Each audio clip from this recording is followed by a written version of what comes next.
Hello kids, हम लोग कक्षा 12वीं एनसीईआरटी जीव विज्ञान का तीसरा चैप्टर पढ़ रहे हैं, मानव जनन। इसके पिछले दूसरे वीडियो में मैंने आपको शुक्राणु जनन तक की प्रक्रिया बता दिया है। अब हम इसको आगे बढ़ा रहे हैं। तो अब है अंड जनन या oogenesis। देखिए, अंडाणुओं के निर्माण की प्रक्रिया को अंड जनन या oogenesis कहते हैं, जो कि अंडाशय में होता है। यद्यपि अंडाणु के निर्माण के दौरान भी अर्धसूत्री विभाजन होते हैं, उनसे पहले कुछ समसूत्री विभाजन होते हैं। बावजूद इसके अंड जनन और शुक्राणु जनन में कुछ बड़े भिन्नताएं भी हैं। जैसे शुक्राणु जनन बच्चे के यानी लड़के के पैदा होने के 10-12 साल बाद ही शुरू होता है और हर दिन करोड़ों की संख्या में शुक्राणुओं का निर्माण करता है। जबकि एक मादा में, एक लड़की में उसके जन्म से पहले ही उसकी ओवरी में, उसके अंडाशय में अंडाणु बनने की प्रक्रिया शुरू हो चुकी रहती है। यह अलग बात है कि यह प्रक्रिया शुरुआत होने के कुछ समय बाद बंद हो जाती है यानी रुक जाती है, और बच्ची के पैदा होने और बड़े होने के बाद यह प्रक्रिया आगे बढ़ती है। दूसरी बात यह है कि बड़े होने यानी 9-10 साल, 11 साल की उम्र से जब वो अंडाणु निर्माण की प्रक्रिया को आगे बढ़ाती है और हर महीने एक अंडाणु का निर्माण करती है। दूसरी बात यह है कि अंडाणु जो है, एक बार अर्धसूत्री विभाजन होने से 4 अंडाणु नहीं बनते हैं बल्कि एक ही अंडाणु बनती है। जबकि वहां पर शुक्राणुओं की संख्या 4 होती थी कि एक स्पर्मेटोसाइट से 4 शुक्राणु बन रहे थे, लेकिन यहां पर एक oocyte से सिर्फ एक अंडाणु बनती है। तो प्रक्रिया शुरुआत हो चुकी है जन्म से पहले ही उस लड़की के ओवरी में। तो इसी को हमको ठीक से भी समझना है कि उसके ओवरी में किस तरह से प्रक्रिया होती है। एक और विशेष बात आप समझिए कि किसी भी मादा के, किसी भी लड़की के अंडाशय से जब अंडाणु का निर्माण होता है तो अंडाणु अकेले नहीं बनती है, बल्कि वो कोशिकाओं की एक समूह के साथ बनती है, उसके अंदर बनती है। कोशिकाओं के उस समूह को फॉलिकल या पूटक कहते हैं। तो जन्म से पहले ही लड़की के अंडाशय में लाखों की संख्या में पूटक बन जाते हैं, लेकिन जन्म होते होते और बड़े होते होते तक इनमें से काफी अधिक संख्या के पूटक नष्ट हो जाते हैं, जिसे फॉलिकुलर एट्रेशिया कहते हैं। फॉलिकुलर एट्रेशिया, इनमें से कुछ हजार ही पूटक बचे रहते हैं। अब यही पूटकों में से बच्ची के बड़े होने के बाद, 10-11 साल होने के बाद, एक एक पूटक हर महीने परिपक्व होते हैं। तो ये जो 2 अंडाशय होते हैं, दाएं और बाएं अंडाशय, उनमें अल्टरनेट महीने में, मतलब एकांतर क्रम में, जैसे इस महीने दाएं से तो अगले महीने बाएं से, फिर अगले महीने दाएं से, फिर अगले महीने बाएं से, इस तरह से महीने में केवल एक पूटक ही परिपक्व होती है और उसके अंदर एक ही अंडाणु का निर्माण होता है। तो अगर आप पूरे जीवन काल की बात करें तो किसी मादा में मान लो 10 साल की उम्र में मेंस्ट्रुअल साइकिल शुरू होता है, आर्तव चक्र शुरू होता है, और मान लो 45 साल की उम्र में उसका आर्तव चक्र बंद हो जाता है। मतलब टोटल अगर 35 साल की उम्र देखें तो 35 साल में अगर 12 से गुणा कर दें तो करीब करीब ये 350 से 400 के बीच की संख्या आती है। मैंने ऐसे एग्जैक्ट संख्या इसलिए नहीं बताई क्योंकि शुरू होने यानी कि मेनार्क यानी मेंस्ट्रुअल साइकिल शुरू होने की उम्र और बंद होने की उम्र फिक्स नहीं होती, पहली बात। दूसरी बात कि अपने जीवन काल में वो स्त्री जितने बार भी गर्भ धारण करेगी, हर बार करीब 1 साल के लिए उसकी जो अंडाणु निर्माण की प्रक्रिया है रुक जाती है, तो उनको भी घटाना पड़ेगा आपको। तो इस तरह से एग्जैक्ट संख्या नहीं बनती है। तो 300-350 के आसपास वो अपने जीवन काल में अंडाणुओं का निर्माण करती है। जबकि शुरू में जब वो गर्भ में रहती, खुद अपनी मां के गर्भ में रहती है, तो उसके दोनों अंडाशय में कुल पूटकों की संख्या जो शुरू में बनती है वो लाखों में होती है ना। इनको प्राथमिक पूटक कहते हैं, जिनमें सिर्फ कुछ कोशिकाएं होती हैं अंडाणु के साथ साथ। लेकिन अंडाणु निर्माण की प्रक्रिया वहां पर बीच में रुकी होती है, अंडाणु पूरी तरह से नहीं बनी रहती है। आपको पता है कि अर्धसूत्री विभाजन जब होती है तो अर्धसूत्री विभाजन में प्राथमिक oocyte बनते हैं। प्राथमिक oocyte, उसमें मियोसिस 1 होता है, अर्धसूत्री विभाजन 1 पहला वाला, तो oocyte द्वितीयक बनता है, द्वितीयक oocyte बनती है। तो उस दौरान ही जो अर्धसूत्री विभाजन प्रथम है, उस दौरान ही वो बीच में रुक जाती है, प्रोफेज अवस्था के डिप्लोटीन अवस्था में रुक जाती है। अगर आप अर्धसूत्री विभाजन नहीं पढ़े हैं तो पिछले जो चैप्टर्स हैं 11th क्लास को, उनमें आप पढ़ लीजिए, मैंने सारा चीज पढ़ा दिया है हिंदी मीडियम में। तो मियोसिस का जो प्रथम विभाजन होता है उसमें जो प्रोफेज अवस्था होती है, उस प्रोफेज में leptotene, zygotene, pachytene, diplotene, diakinesis, ऐसे 5 उप अवस्थाएं होती हैं। तो उसमें जो डिप्लोटीन उप अवस्था होती है उस अवस्था में जाकर के रुक जाती है बच्ची के जन्म लेने से पहले। फिर वो बच्ची जन्म लेती है, बड़ी होती है, 8-10 साल 12 साल की होती है, उस दौरान फिर वो प्रक्रिया आगे बढ़नी शुरू होती है और अर्धसूत्री विभाजन प्रथम कंप्लीट होता है और द्वितीयक कंप्लीट होने से पहले फिर रुक जाती है और वो अंडाणु जो है द्वितीयक oocyte अवस्था में ही निर्मोचित हो जाती है, अंडोत्सर्ग हो जाता है। फिर उसको जब कोई शुक्राणु से भेंट होती है तब अर्धसूत्री विभाजन दूसरा वाला कंप्लीट होता है और वो पूरी तरह से अंडाणु बन के निषेचित होती है, अन्यथा वो द्वितीयक oocyte अवस्था में ही बाहर निकल जाती है मेंस्ट्रुअल साइकिल के दौरान। तो ये भी एक सोचने वाली बात है कि जिसको हम हर बार अंडाणु समझते हैं वो हर बार सेकेंडरी oocyte की अवस्था में रहती है, द्वितीयक oocyte की अवस्था में रहती है और सिर्फ शुक्राणु से भेंट होते समय, निषेचन होते समय ही वो जो है वो पूरी तरह से अंडाणु का निर्माण करती है और द्वितीयक अर्धसूत्री विभाजन पूरी होती है। तो मतलब ये है कि अपने जीवन काल में वो अपने जन्म लेने से पहले अपने जो अंडाशय है उसमें जो अंडाणु बना रही है फीमेल, वो अंडाणु के निर्माण बीच में रुका हुआ है, वो आगे बढ़ती है, जब वो पैदा होकर बड़ी हो जाती है, आगे बढ़ती है, फिर रुक जाती है और जब उसकी शुक्राणु से भेंट होती है तब ये पूरी होती है। मतलब कहेंगे ना तो पूरी तरह से अंडाणु तो ना केवल उतने ही बने जितने बार वो गर्भ धारण करी है, जितने बार वो निषेचित हुई है, उतने बार ही उसमें पूरी तरह से किसी अंडाणु का निर्माण हुआ है, अन्यथा वो द्वितीयक oocyte अवस्था में ही हर बार निकल जा रहे हैं तो बिना निषेचन हुए। ऐसा है। एक परिपक्व मादा युग्मक के निर्माण की प्रक्रिया को अंडजनन या oogenesis कहते हैं। तो मैंने पहले ही बताया अंडाणु निर्माण को oogenesis कहते हैं, जो कि पुरुष के शुक्राणु जनन से स्पष्ट रूप से भिन्न है। ये अलग बात है कि दोनों में समसूत्री विभाजन, अर्धसूत्री विभाजन होते हैं, लेकिन बहुत सारी भिन्नताएं हैं, ये भी मैंने आपको बताई। अंडजनन की शुरुआत भ्रूणी परिवर्धन चरण के दौरान होती है। ये जो लिखा है इसका मतलब समझे, मतलब जो मादा है, जो लड़की खुद भ्रूण है, अपनी मां के गर्भ में है, तभी उसके अंडाशय में बनने शुरू हो गए उस भ्रूण के, उस मादा भ्रूण के। जब कई मिलियन मातृ युग्मक कोशिकाएं यानी अंडजननी oogonia प्रत्येक भ्रूणी अंडाशय के अंदर विनिर्मित होती है। 1 मिलियन में होते हैं 10 लाख। अब यहां पर कई मिलियन लिखे हैं, मतलब 20 लाख 30 लाख के आसपास जो है अंडजननी यानी oogonia बन जाते हैं। ये वो कोशिकाएं हैं जिनसे प्राथमिक पूटक और अंडाणु का निर्माण हो सकता है, ये वो कोशिकाएं हैं। जन्म के बाद अंडजननी का निर्माण और उसकी वृद्धि नहीं होती है।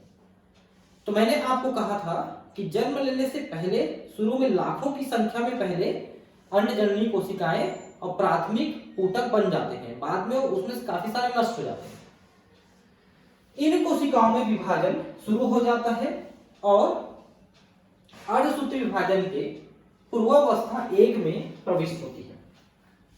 देखिए प्रोफेज 1, मैंने कहा ना कि अर्धसूत्री विभाजन का जो प्रथम है मियोसिस 1, उसमें प्रोफेज 1 उसके डिप्लोटीन तक होता है, लेकिन उसके बाद वो रुक जाती है। प्रोफेज 1 में प्रविष्ट होती है और इस अवस्था में स्थायी तौर पर अवरुद्ध हो जाती है। मतलब अभी ये लड़की जन्म नहीं ले पाई है, तब की बात कर रहे हैं, तब उसके अंडाशय में सब प्रक्रिया हो रही है, मतलब अंडाणु निर्माण की प्रक्रिया कुछ आगे बढ़ चुकी है। इन्हें प्राथमिक अंडक यानी प्राइमरी oocyte कहते हैं। क्यों? क्योंकि प्राइमरी oocyte में अगर अर्धसूत्री विभाजन 1 कंप्लीट होता तो सेकेंडरी oocyte बनती, लेकिन अभी वो कंप्लीट नहीं हुई है, इसलिए वो सेकेंडरी oocyte नहीं है, वो प्राथमिक oocyte के रूप में ही है। उसके बाद प्रत्येक प्राथमिक अंडक कणिकामय कोशिकाओं यानी ग्रेन्युलोसा सेल्स की परत से आवृत हो जाती है। इन्हें प्राथमिक पूटक या प्राइमरी फॉलिकल कहते हैं। तो जो प्राइमरी oocyte बनी और रुक गई मियोसिस 1 में, उसके चारों तरफ कुछ कोशिकाएं इकट्ठी हो गई। उन कोशिकाओं के कोशिका द्रव्य में कुछ कणिकाएं पाई जाती हैं, इसलिए उसको ग्रेन्युलर कहते हैं। ग्रेन्युलोसा सेल्स कहा जाता है क्योंकि उसमें कुछ कणिकाएं पाई जाती हैं। अब एक अंडाणु है, मतलब जो बन रही, मतलब प्राथमिक oocyte, और इसके चारों तरफ कुछ और कोशिकाएं हैं। बस इस पूरे को हम प्राथमिक ऊतक कहते हैं, प्राइमरी फॉलिकल कहते हैं। ठीक है, एक प्रक्रिया द्वारा इन ऊतकों की भारी मात्रा में जन्म से यौनारंभ तक ह्रास होता है। इससे यौनारंभ के समय प्रत्येक अंडाशय में केवल 60,000 से 80,000 प्राथमिक ऊतक ही शेष बचते हैं। तो अभी आपने देखा था कि जन्म से पहले शुरू में कई मिलियंस बने हुए थे ये प्राथमिक ऊतक, लेकिन इनमें से अधिकांश नष्ट हो जाते हैं। उस प्रक्रिया को फॉलिक्यूलर एट्रेशिया कहते हैं, फॉलिक्यूलर एट्रेशिया। उसी प्रक्रिया का नाम यहाँ पर नहीं लिखा है, जिसमें अधिकांश नष्ट हो जाते हैं, केवल 60,000 से 80,000 हर एक में, दोनों में एक एक में बचते हैं। ठीक है, इनमें से फिर हर महीने एक परिपक्व होगी जब ये बड़ी हो जाएगी। तो यह प्राथमिक ऊतक कणिकामय कोशिकाओं के एक और अधिक परतों से आवृत हो जाती है तथा एक और नए प्रावक थीकल स्तर से घिर जाते हैं, जिसे द्वितीयक ऊतक कहते हैं। तो मतलब यह है कि अभी प्राथमिक ऊतक में जो प्राइमरी oocyte थी उसके चारों तरफ एक लेयर बनी हुई थी जिसको प्राथमिक ऊतक कह रहे थे। अब कुछ और लेयर बन जाते हैं जिससे ये द्वितीयक ऊतक बन जाती है। अब बच्ची जन्म ले चुकी है ना, उसके बाद ये प्रक्रिया हो रही है। यहां पर उसी को दिया है, देखिए ये प्राथमिक ऊतक बन रहे, देखिए ये अंडाशय का फोटो है ना, पूरा अंडाशय। तो प्राथमिक ऊतक है जिसके अंदर ये प्राथमिक oocyte है, जिसमें अभी अर्धसूत्री विभाजन प्रथम यानी मेयोसिस 1 पूरी नहीं हुई है। ठीक है, इसके चारों तरफ देखिए एक एक कोशिकाओं का लेयर है। अब इसमें कोशिकाओं का यानी ऊतक कोशिकाओं के एक से अधिक लेयर, जो कणिकामय कोशिकाएं हैं उनके एक से अधिक लेयर बनते जा रहे हैं। ठीक है, तो प्राथमिक है, फिर द्वितीयक है, फिर तृतीयक है। इस बीच में यहां पर एक अंदर में गुहा बन जाती है, मतलब कोशिकाओं के बीच एक स्थान बन जाती है जिसमें एक द्रव भी भर जाता है। इस खाली स्थान को गह्वर यानी कि एंट्रम कहते हैं, एंट्रम, एंट्रम। और इसमें एक द्रव भरा होता है जिसको लीकर फॉलिकुलाई कहा जाता है। लीकर मतलब द्रव, लिक्विड, लीकर फॉलिकुलाई कहा जाता है, इसमें भरा होता है। और ये एक छोटा सा ये प्राथमिक oocyte है। तृतीयक के बाद जब ये पूरी तरह से विकसित हो जाएगी तो हम इसे ग्राफीन ऊतक कहते हैं, ग्राफियन फॉलिकल। एक्चुअली इसकी खोज क्रिश्चियन ग्राफ नाम के साइंटिस्ट ने किया था, इसलिए इसको ग्राफियन फॉलिकल या ग्राफियन ऊतक कहते हैं। इस ऊतक की एक विशेषता है कि इसमें बीच में एक प्राथमिक oocyte अवस्था में अंडाणु है, अंडाणु बन रही, पूरी तरह से बनी नहीं ना प्राथमिक oocyte, मतलब अभी इसमें अर्धसूत्री विभाजन प्रथम भी कंप्लीट नहीं हुई है।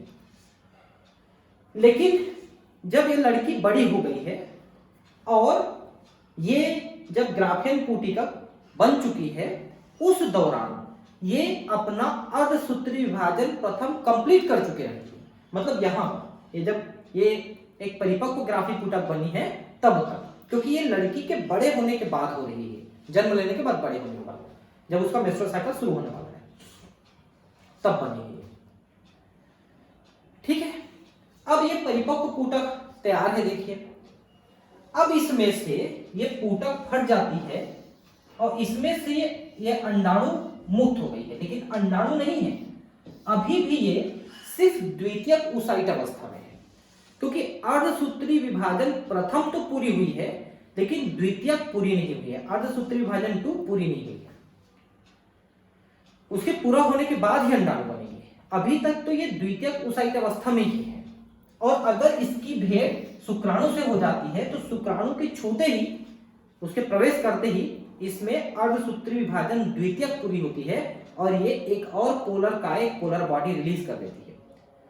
क्योंकि जब इनमें अर्धसूत्री विभाजन प्रथम और द्वितीयक होते हैं तो इनके विभाजन के समय जो दूसरी कोशिका बनती है वो पोलर काय बनती है, दोनों अंडाणु या दोनों oocyte नहीं बनते हैं। जैसे देखिए कि मान लो ये यहां पर जो है ये प्राथमिक है, प्राथमिक oocyte है, ठीक है। इसमें विभाजन होगा जब मेयोसिस 1 तो 2 कोशिकाएं बनेगी, तो 2 कोशिकाएं बनेंगी तो एक बड़ी और एक छोटी कोशिका बनती है। ये बड़ी कोशिका द्वितीयक ओसाइट है और छोटी कोशिका पोलर काय है। जो आगे विभाजन करती है या नहीं करती है इस पे सही ढंग से अभी तक पता नहीं है। फिर इसमें मियोसिस 2 होता है तो फिर ये दो कोशिका बनती है, फिर एक छोटी की और एक बड़ी कोशिका बनती है। और ये बड़ी कोशिका अंडाणु है, छोटी कोशिका फिर से पोलर काय है। इसलिए 4 कोशिकाएं बनने की बजाय सिर्फ एक अंडाणु और 2 पोलर काय बनते हैं। लेकिन ये जो दूसरी वाली विभाजन है मियोसिस 2, ये तभी पूरी होगी जब इसको शुक्राणु टच करेगी, नहीं तो नहीं पूरी होगी। ये तो मैं बता रहा हूं तब से। एनीहाउ, जब ये निकली द्वितीयक ओसाइट अवस्था में, उसके बाद ये जो टूटी फूटी ग्राफेन फॉलिकल है ये कार्पस ल्यूटियम में बदल जाती है, कार्पस ल्यूटियम में। और ये कार्पस ल्यूटियम पीले पीले कोशिकाओं से, क्योंकि उन कोशिकाओं में और उनके मैट्रिक्स में ल्यूटीन नाम का एक केमिकल बन जाता है जो पीले रंग का रहता है, इस देश को कार्पस ल्यूटियम कहते हैं।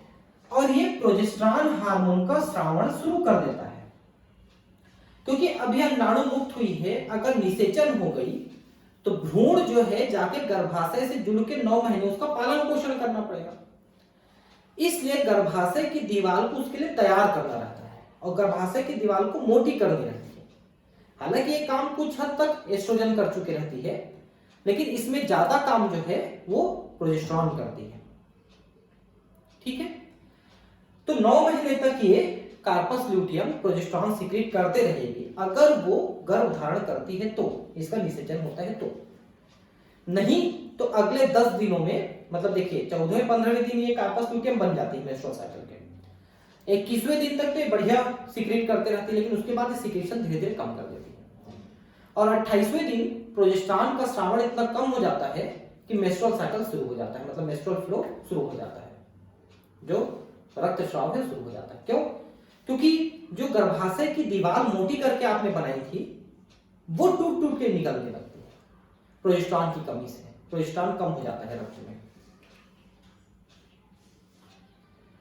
तो यहां पर आपने प्राथमिक ऊतक, द्वितीयक ऊतक और तृतीयक ऊतक देखा, फिर आपने ये जो मैच्योर ऊतक देखा। तो इस दौरान इसकी जो प्राथमिक oocyte है वो अर्धसूत्री विभाजन प्रथम पूरी करके द्वितीयक oocyte अवस्था में आ चुकी रहती है, लेकिन अर्धसूत्री विभाजन 2 शुरू करके फिर रुक जाती है और तब मेटाफेज अवस्था में रुकती है, प्रोफेज अवस्था में नहीं रुकती। यहां पर प्रोफेज अवस्था में रुकी थी, फिर आगे बढ़ी तो मियोसिस 2 के मेटाफेज अवस्था में रुकती है और ये निकल जाती है।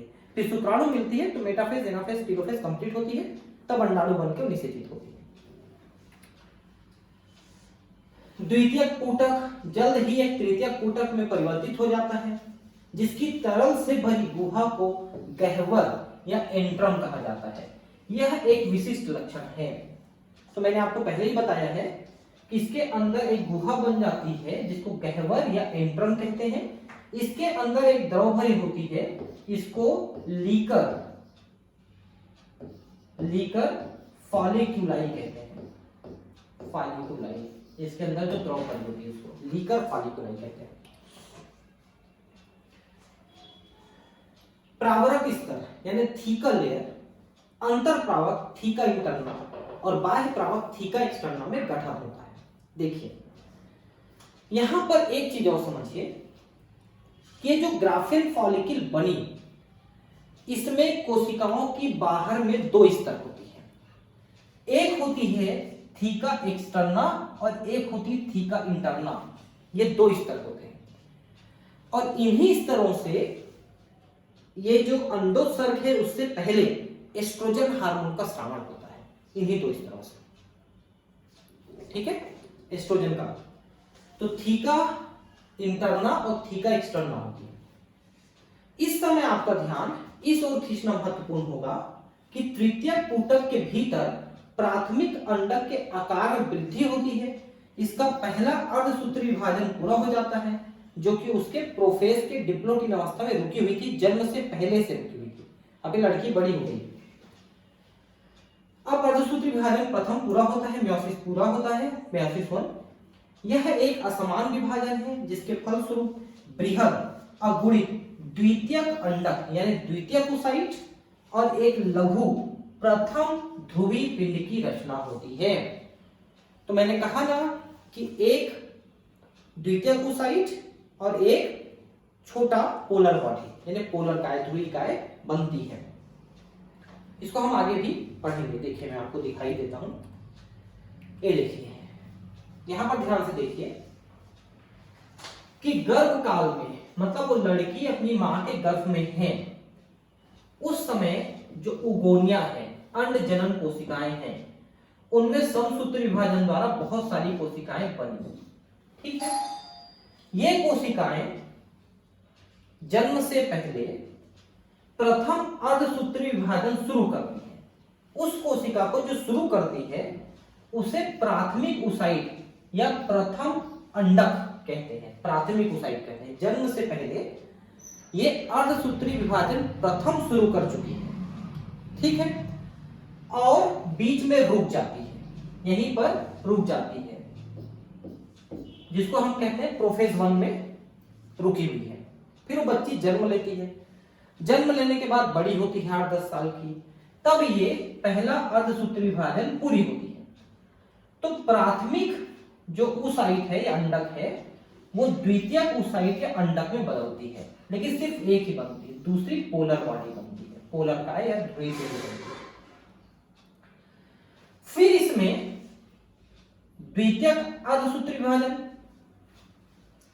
चालू होती है, लेकिन अंडोत्सर्ग से पहले वो भी मेटाफेज में रुक जाती है और शुक्राणु के मिलने पर ही ये पूरी होती है। द्वितीयक अर्धसूत्री विभाजन सेकेंडरी ओसाइट में द्वितीयक अर्धसूत्री विभाजन अगर पूरी हो गई तो अंडाणु का निर्माण और एक द्वितीयक ध्रुवीय पिंड का निर्माण होता है और ये निषेचित होकर फिर भ्रूण का निर्माण करता है।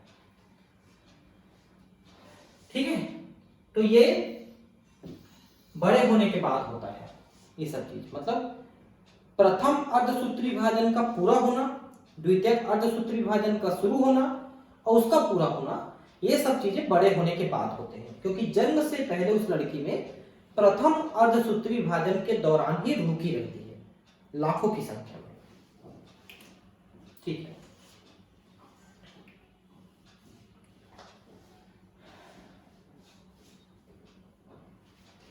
द्वितीयक अंडक यानी कि सेकेंडरी ओसाइट, द्वितीयक ओसाइट प्राथमिक अंडक के पोषक से भरपूर कोशिका प्रदव्य साइटोप्लाज्म की मात्रा को संचित रखती है।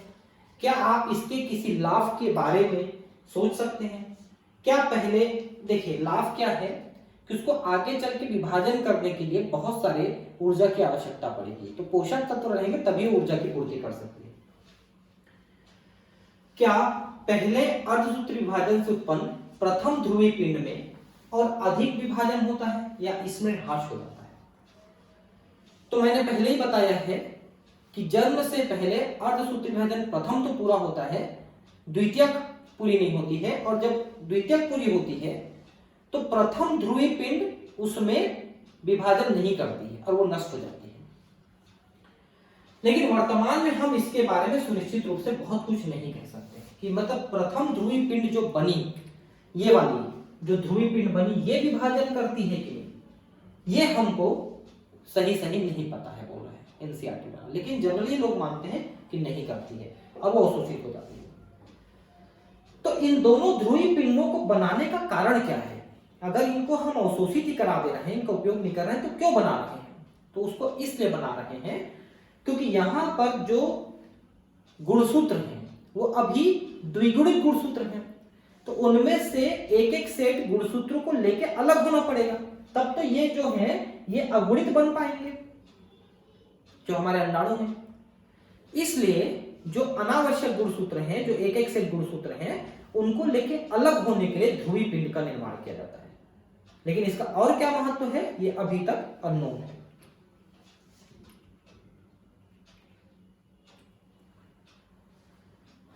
तृतीयक पूटक आगे चल के परिपक्व पूटक या ग्राफी पूटक, ग्राफिन फॉलिकल में परिवर्तित हो जाता है। द्वितीयक अंडक यानी सेकेंडरी ओसाइट अपने चारों ओर एक नई झिल्ली का निर्माण करता है जिसे पारदर्शी अंडावरण जोना पेल्यूसिडा कहते हैं। देखिए, अब जो अंडाणु कहिए या द्वितीयक oocyte कहिए, उसके चारों तरफ कुछ और स्तर के कोशिकाएं बन जाती है, कुछ और स्तर बन जाती है। एक जोना पेलुसिडा और एक कोरोना रेडिएटा, ये दो जो झिल्ली जैसी संरचनाएं हैं वो बन जाती हैं अंडाणु के चारों तरफ, द्वितीयक oocyte के चारों तरफ।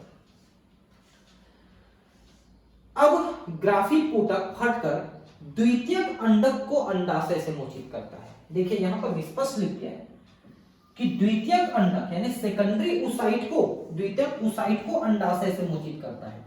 भले ही अंडाणु को ब्रैकेट में लिख दिया है, लेकिन वो पूरी तरह से अंडाणु नहीं बनी है, क्योंकि इसमें अर्धसूत्री विभाजन द्वितीयक पूरी नहीं हुई है, शुक्राणु के भेंट होने के बाद ही पूरी हुई।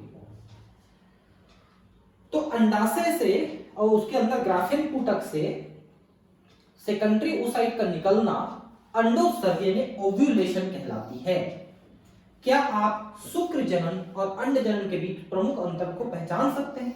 तो मैंने खुद आपको इतने सारे अंतर बता दिए हैं कि एक तो लड़कों में यौनारंभ के समय ही सारी प्रक्रिया शुरू होती है, लड़कियों में अपने जन्म से पहले ही प्रक्रिया शुरू हो जाती है। दूसरा कि एक प्राथमिक oocyte से 4 शुक्राणुओं का निर्माण होता है, इसमें एक ही अंडाणु का निर्माण होता है। एक लड़का जो है हर रोज अरबों की संख्या में, करोड़ों की संख्या में शुक्राणु बना सकता है, जबकि एक लड़की जो है महीने में सिर्फ एक ही अंडाणु बना सकती है। जीवन काल में पूरे 350-400 से ज्यादा अंडाणु नहीं बनते हैं। तो बहुत सारे भिन्नताएं हैं।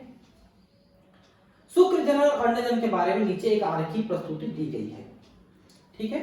तो यहाँ पर आप देख सकते हैं कि यौनारंभ प्रारंभ होने पर, यौवन प्रारंभ होने पर ही ये प्रक्रिया आगे बढ़ रही है ना। पहले सूत्री विभाजन यानी समसूत्री विभाजन द्वारा बहुत सारी कोशिकाएं बनती हैं, जिनको प्राथमिक शुक्र कोशिकाएं या प्राइमरी oocyte कहते हैं, जो यहाँ पर बनी। इनमें प्रथम अर्धसूत्री विभाजन हुआ, फिर द्वितीयक अर्धसूत्री विभाजन हुआ तो स्पर्मेटिड बने, फिर यहाँ से स्पर्मियोजेनेसिस द्वारा स्पर्म बने। तो यहाँ पर एक अलग से प्रक्रिया है जिसको हम स्पर्मेटिड से स्पर्म बनाते हैं, इसको हम स्पर्मियोजेनेसिस कहते हैं। ऐसी कोई प्रक्रिया वहां पर नहीं है। यहाँ पर गुणसूत्रों की संख्या जो है प्राथमिक oocyte तक तो 46 है, उसके बाद ये यहाँ से द्वितीयक oocyte से आगे की ये आधी हो गई है ना। तो ये तो सब कुछ यौनारंभ के बाद 10-12 साल की उम्र में शुरू होता है लड़कों में, लेकिन लड़कियों में जन्म से पहले ही उनकी गर्भाशय में प्रक्रिया शुरू हो चुकी है, रुक जाती है। जब यौनारंभ आगे बढ़ती है तब ये प्रक्रिया आगे बढ़ती है ना। तो इनमें भी आप देख सकते हैं कि प्राथमिक oocyte तक तो ये 46 की गुणसूत्र है, लेकिन उसके बाद फिर ये 23 के गुणसूत्र हो जाते हैं, मतलब ये हेप्लॉइड हो जाते हैं। तो इस तरह से बहुत सारे अंतर आपको देखने को मिलेंगे। यहाँ पर 4 स्पर्मेटिड बनते हैं, यहाँ पर सिर्फ एक ओवम बनती है और 2 पोलर बॉडी या ध्रुवी पिंड बनते हैं। उनका काम कुछ नहीं है, वो सिर्फ अनावश्यक जो गुणसूत्र है उनको लेके अलग होने का काम करती है, ठीक है। अब हम बात करेंगे आर्तव चक्र की। आर्तव चक्र मतलब होता है मेंस्ट्रुअल साइकिल। तो देखिए, जैसे मैंने पिछले वीडियो में आपको बताया कि लड़कियां लड़के सिर्फ मेंस्ट्रुअल साइकिल का मतलब ये समझते हैं कि एक दिन वहां से रक्तस्राव शुरू हो जाएगा योनि मार्ग से, और 4-5 दिनों में बंद हो जाएगा, 6-7 दिनों में पूरी तरह से बंद हो जाएगा, बस उतने को मेंस्ट्रुअल साइकिल समझते हैं। तो एक्चुअली वो तो आर्तव चक्र का सिर्फ रक्तस्राव वाला भाग है। बाकी पूरे महीने में 28 दिनों में उसकी गर्भाशय में जो है, उसकी जो गर्भाशय की दीवार है उसकी मोटाई पतली मोटी होते चली जाती है। शरीर में जो हार्मोन्स हैं उनके स्तर में कम ज्यादा होना जारी रहता है। मतलब पूरे महीने भर उसके शरीर में बहुत सारे परिवर्तन लगातार चलते रहते हैं, ठीक है। और ये परिवर्तन महिला में, लड़की में मेंस्ट्रुअल साइकिल में 10-12 साल की उम्र से लेकर 45-50 साल की उम्र तक चलते रहता है, हर महीने चलता है। बस वो गर्भ धारण करती है, उस दौरान उसे एक साल के अंदर वो चीजें नहीं चलती है मेंस्ट्रुअल साइकिल की। तो इस दौरान क्या क्या होता है, इसको एक ये ग्राफ के द्वारा दिखाए गए हैं। देखिए, इस ग्राफ में देखिए, यहां पर पीयूष ग्रंथि है ना। पीयूष ग्रंथि से हार्मोन स्रावित होते हैं, और ये हार्मोन एफएसएच यानी कि फॉलिकल स्टिमुलेटिंग हार्मोन है, एफएसएच, और एलएच ये दो हार्मोन है, इनके बारे में हम बात करेंगे। महीने में 1 से लेकर 28 दिन 29 दिन तक को आप देख सकते हैं, ये इस चक्र में दिखाया गया है। इस दौरान अंडाशय के अंदर जो ग्राफिन फॉलिकल है, इनमें किस तरह से परिवर्तन हो रहा है, और इस दौरान ये जो एस्ट्रोजन हार्मोन और प्रोजेस्टेरोन हार्मोन है, इनके ब्लड में क्या क्या लेवल कम ज्यादा हो रहा है। इसके साथ साथ जो गर्भाशय है, इसकी जो भित्ति है अंदर की, इसकी मोटाई कैसे मोटी और पतली हो रही है, इनके बारे में हम बात करेंगे। ये 1 से लेकर 28 दिनों के अंदर क्या क्या हो रहा है देखिए। तो सबसे पहले आप समझिए कि पीयूष ग्रंथि से हार्मोन स्रावित होता है सबसे पहले एफएसएच। ठीक है, हम इसको प्रथम दिवस से मान रहे हैं। देखिए, मान लो एक लड़की है, उसका 1 तारीख को रक्तस्राव शुरू होता है। बोलते हैं ना कि मेरा मेंस आ गया, मेरा मेंस आ गया। उसको मान लो 1 तारीख से हो रहा है। ठीक है, तो ये देखिए उसका मेंस आ रहा है 1 तारीख से, यानी ये रक्तस्राव दिख रहा है। देखिए ये रक्तस्राव। इस दौरान गर्भाशय की दीवार टूट करके निकल रही है और बहुत पतली हो जा रही है। ठीक है, और ये जो रक्तस्राव है, ये 3-4 दिनों तक चलता है और 5वें 6वें दिन पूरी तरह से बंद हो जाता है। लेकिन तब तक गर्भाशय की दीवार टूट करके बहुत पतली हो गई। इस दौरान अगले मेंस्ट्रुअल साइकिल की तैयारी भी चालू हो जाती है। क्यों चालू हो जाती है? क्योंकि जो पीयूष ग्रंथि है वो अब एफएसएच का स्रावन शुरू करती है इस दौरान। ये देखिए, ये एफएसएच है लाल रंग वाली, ये स्रावित होनी शुरू होती है। और देखिए पहले दिन में थोड़ी कम रहती है, 7वें 8वें 9वें 10वें 11वें 13वें दिन तक ये थोड़ी बढ़ती है। ठीक है, 13वें 14वें दिन अधिकतम अवस्था में पहुंच जाती है।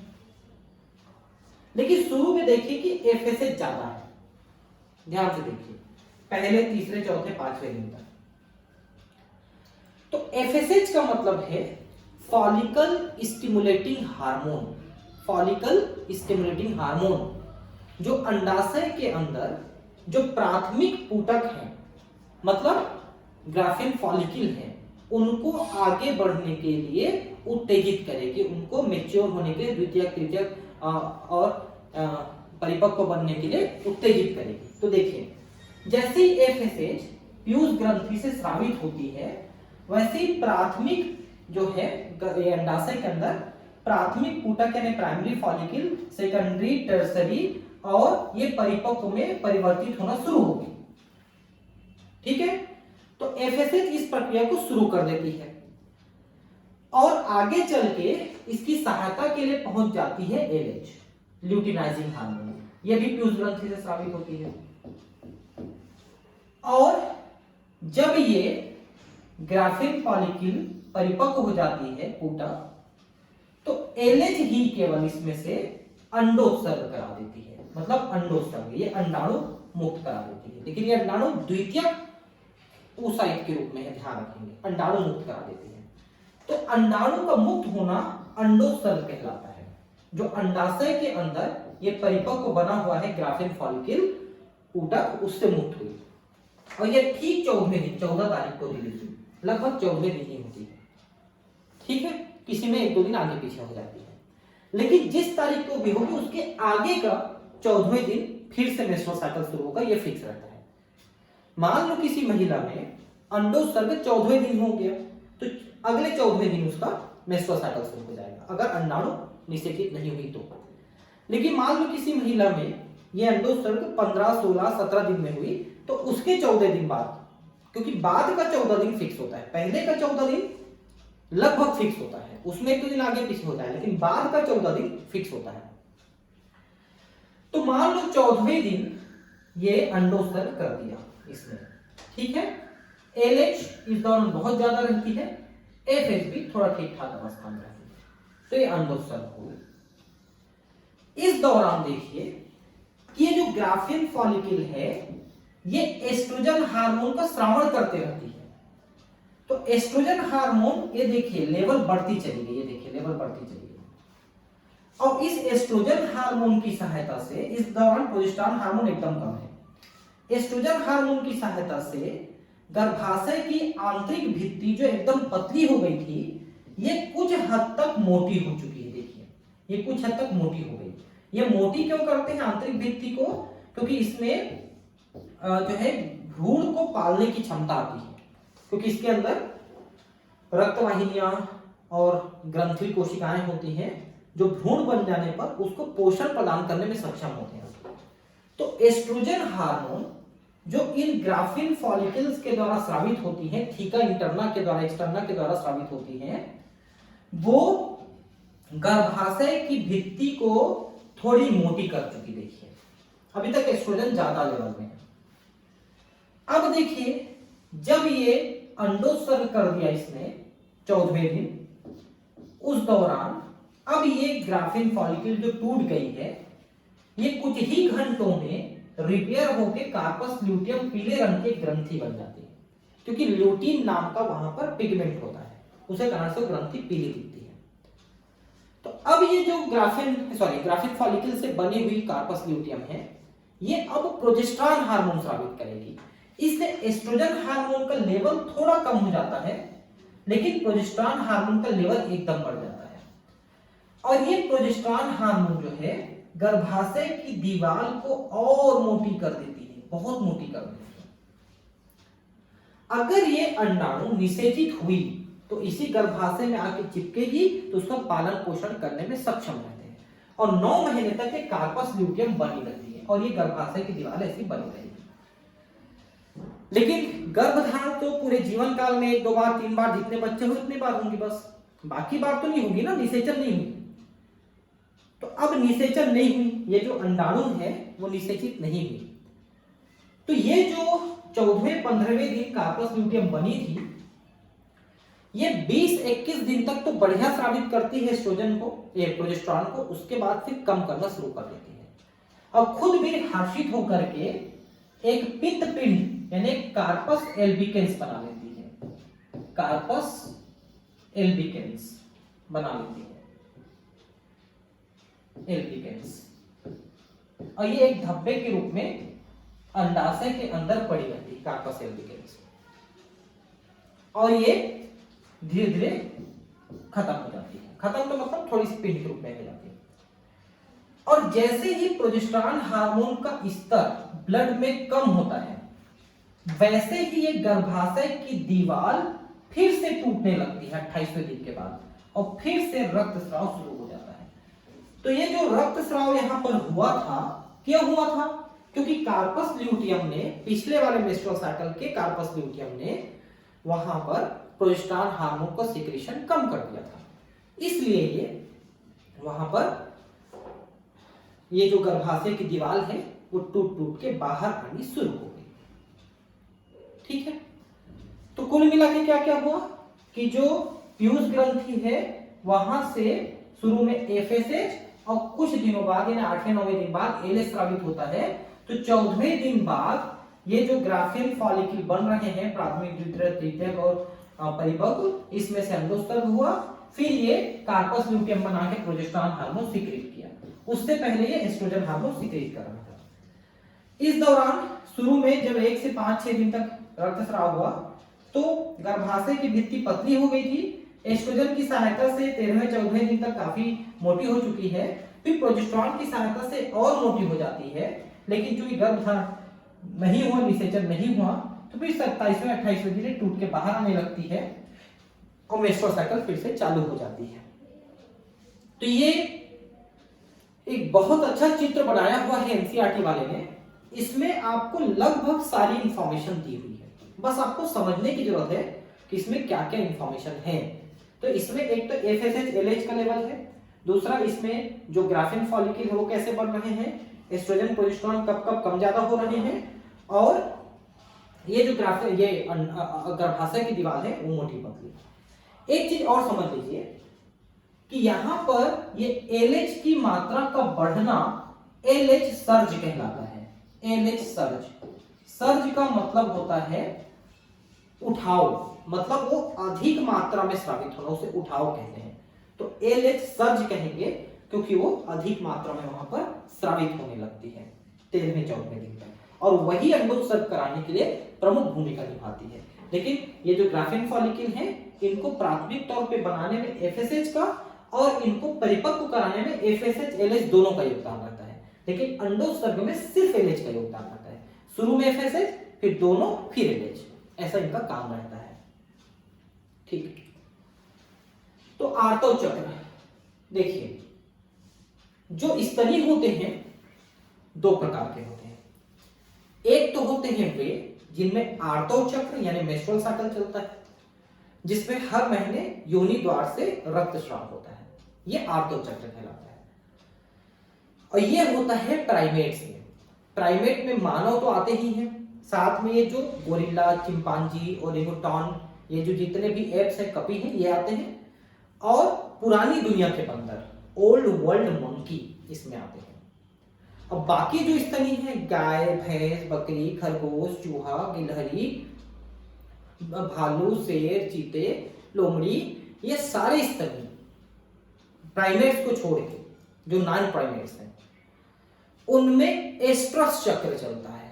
एस्ट्रस चक्र, इस चक्र में क्या होता है, एक तो ये चक्र जो है साल भर में केवल कुछ 1-2 महीने 3 महीने के लिए ही चक्र चलता है, बाकी साल भर इनका चक्र बंद रहता है। दूसरा कि इस चक्र के दौरान ये सारी प्रक्रियाएं तो होती हैं, लेकिन रक्तस्राव नहीं होता।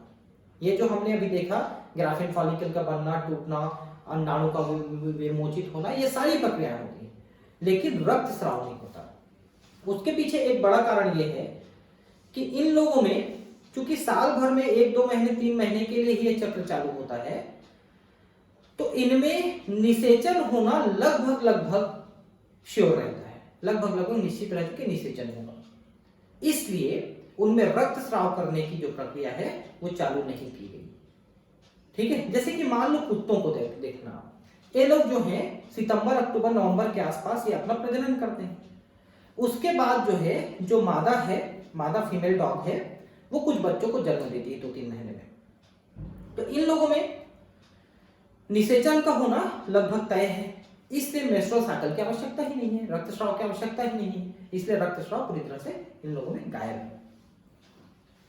मादा प्राइमेट्स जिसमें बंदर, कपी और मनुष्य, कपी में गोरिल्ला, चिंपांजी, ओरेंगुटान आदि में होने वाले जनन चक्र को आर्तव चक्र या मेंस्ट्रुअल साइकिल या सामान्य जनों की भाषा में मासिक धर्म या माहवारी कहते हैं।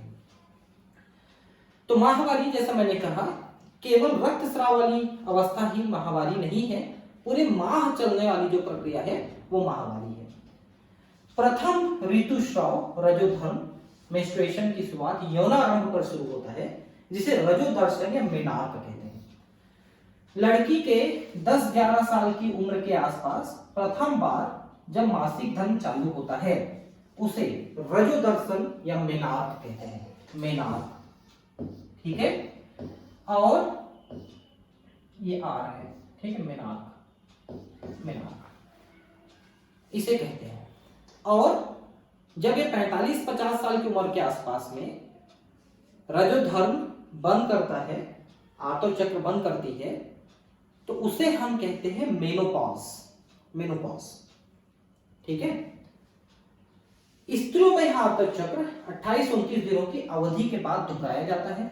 इस एक रजोधर्म से दूसरे रजोधर्म की कीच की घटना को आर्तव चक्र मेंस्ट्रुअल साइकिल कहा जाता है। तो रजोधर्म का मतलब सीधा सीधा रक्तस्राव से है, जो कि 1 से 5 दिनों तक के बीच में चलती है। ठीक है, और क्यों होती है रक्तस्राव पता है? जो गर्भाशय की दीवार हमने टूटती हुई देखी, ठीक है, ये जो गर्भाशय की दीवार जब टूटती है तो इसमें घाव हो जाता है, उसी घाव से निकलता है रक्त, और जब एक घाव रिपेयर कर लिया जाता है तो रक्तस्राव धीरे धीरे बंद हो जाता है। लेकिन एक चीज बता दो, किसी महिला में, किसी फीमेल में रक्तस्राव का निश्चित रूप से होना जरूरी रहता है, क्योंकि इससे उसकी बॉडी की क्लीनिंग होती है, उसकी अनावश्यक चीजें, शरीर की टॉक्सिक मटेरियल बाहर आती है। इसीलिए जिन लड़कियों में ये जो रजोधर्म है, रक्तस्राव है, अच्छे से नहीं आता, उस लड़की का शरीर बेडौल हो जाता है, बिगड़ जाता है शरीर। और जिनका बढ़िया आता है 4-5 दिनों तक बढ़िया आता है, उनका शरीर स्वस्थ रहता है, और जिनका बहुत ज्यादा होता है फिर वो कमजोर होने लग जाते हैं। तो ठीक ठाक होना इसका बढ़िया से होना। दूसरी बात यह है, देखिए कि ये जो रक्त है ये जमता नहीं है। जैसे बाकी जगह कहीं पर रक्त स्राव होता है तो वहां पर रक्त का थक्का बन जाता है और रक्त जम जाता है, लेकिन ये रक्त नहीं जमता है। क्यों? क्योंकि इसमें बहुत ज्यादा गंदगी भरी हुई है इस रक्त में, इसलिए उस रक्त का निकल करके शरीर का साफ होना बहुत जरूरी रहता है। ये आयुर्वेदिक वाले ज्यादा बताते हैं इस चीज को, एलोपैथी मेडिसिन वाले इस चीज को ज्यादा नहीं मानते हैं कि सफाई होती है, ये होती है, लेकिन आयुर्वेदिक वाले इस चीज को बहुत मानते हैं कि सफाई करना जरूरी है शरीर का। तो हम यहां पर बात कर रहे थे कि मेंस्ट्रुअल साइकिल कहा जाता है, और प्रत्येक आर्तव चक्र के मध्य में यानी 14वें दिन एक अंडाणु उत्सर्जित किया जाता है या अंडोत्सर्ग होता है, ओव्यूलेशन, अंडोत्सर्ग। आर्तव चक्र की प्रमुख घटनाओं को चित्र में दर्शाया गया है, जो भी मैंने आपको दिखाया। आर्तव चक्र की शुरुआत आर्तव प्रावस्था से होती है, जबकि रक्त स्राव होने लगता है। यह रक्त स्राव 3 से 5 दिनों तक जारी रहता है। गर्भाशय से इस रक्त स्राव का कारण गर्भाशय की अंतःस्तर परत और उसकी रक्त वाहिनियों के नष्ट हो जाने के कारण होती है, जो एक तरल का रूप धारण करती है और योनि से बाहर निकलती है। तो मैंने पहले ही बताया कि जो रक्त स्राव है वो गर्भाशय की भित्ति के डैमेज हो जाने से, उसकी भित्ति टूटने से होती है, क्योंकि वहां पर घाव हो जाता है, तो एक तरल के रूप में बाहर आती है। रजोधर्म तभी बाहर आता है जब मोचित अंडाणु निषेचित नहीं हुआ होता है। अगर निषेचन हुआ तो 9 महीने मेंस्ट्रुअल साइकिल रुक जाता है, और बच्चे के जन्म के बाद भी 3-4 महीने तक नहीं आता है, मतलब 12-13 महीने, 15 महीने, 14 महीने के लिए मेंस्ट्रुअल साइकिल रुक जाएगी। रजोधर्म की अनुपस्थिति गर्भधारण का संकेत होती है, यद्यपि इसके अन्य कारण भी हो सकते हैं, जैसे तनाव, निर्बल स्वास्थ्य आदि भी हो सकते हैं। देखिए, सामान्यतः ऐसा होता है, अगर किसी महिला का संभोग शारीरिक संबंध बना है और उसको वीर्य की प्राप्ति हुई है, तो उसके निषेचन हो जाने की संभावनाएं रहती हैं, और उसके बाद अगर उसका रजोधर्म नहीं आता है तो मतलब वो निषेचित हो गई, गर्भधारण कर लिया। लेकिन उसके बावजूद भी बिना संभोग के, बिना निषेचन के भी कई बार रजोधर्म रुक जाती है, क्योंकि उसमें हार्मोनल गड़बड़ियां आ जाती हैं, तनाव वगैरह में रहती हैं, तो या शरीर में रक्त की कमी है तो भी रक्त स्राव नहीं होता है। तो ऐसे बहुत सारे कारण हो सकते हैं जब ये रजोधर्म नहीं आती है। आर्तव प्रावस्था के बाद पुटकी प्रावस्था आती है। देखिए, अब शुरुआत पुनः अगले चक्र की आती है। तो पुटी प्रावस्था में आप देख सकते हैं कि एफएसएच स्रावित होना शुरू होती है पिट्यूटरी से।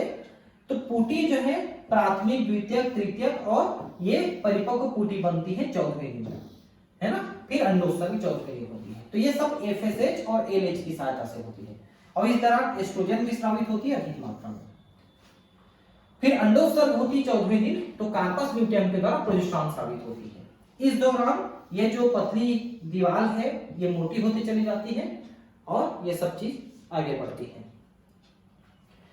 पुटी प्रावस्था के दौरान गर्भाशय के भीतर के प्राथमिक पुटक में, गर्भाशय क्यों लिखा है, ये अंडाशय है, अंडाशय, ठीक है, अंडाशय।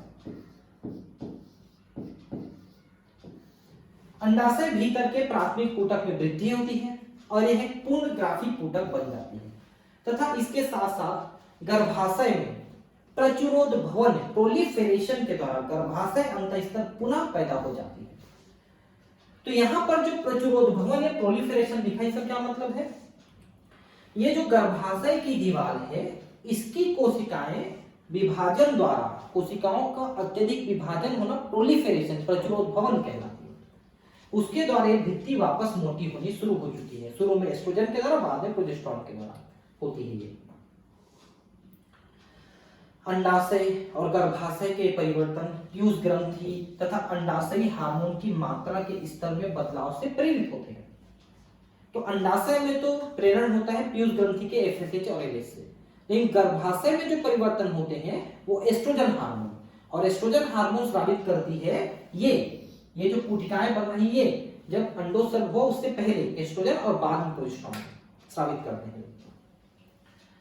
पुटक प्रावस्था के दौरान गोनेडोट्रोपिन, एलएच, एवं एफएसएच का श्रावण धीरे धीरे बढ़ता है। मैंने बताया ना कि पीयूष ग्रंथि से ये चीजें स्रावित होती है। यह स्राव यानी एफएसएच और एलएच पुटक परिवर्धन के साथ साथ वर्तमान पुटक द्वारा एस्ट्रोजन के श्रावण को भी उत्तेजित करता है।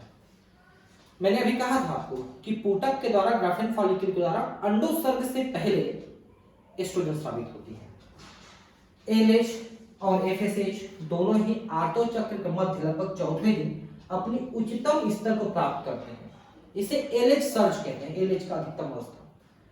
मध्य चक्र के दौरान एलएच का तीव्र श्रावण जब अधिकतम स्तर पर होता है तो इसे एलएच सर्ज कहा जाता है। सर्ज का मतलब अधिकतम अवस्था। यह ग्राफी पुटक को फटने के लिए प्रेरित करता है, जिसके कारण अंडाणु मोचित हो जाता है, यानी अंडोत्सर्ग ओव्यूलेशन होता है। तो अंडोत्सर्ग हुआ 14वें दिन एलएच की सहायता से, ये मैंने पहले ही आपको बता दिया है। अंडोत्सर्ग के पश्चात पीत प्रावस्था होती है, कार्पस ल्यूटियम, जिसके दौरान ग्राफी पुटक का शेष बचा हुआ भाग पित्त पिंड यानी कार्पस ल्यूटियम का निर्माण करती है, रूप धारण कर लेती है। यह पित्त पिंड भारी मात्रा में प्रोजेस्टेरॉन स्रावित करती है, जो गर्भाशय अंतःस्तर को बनाए रखने के लिए आवश्यक होती है।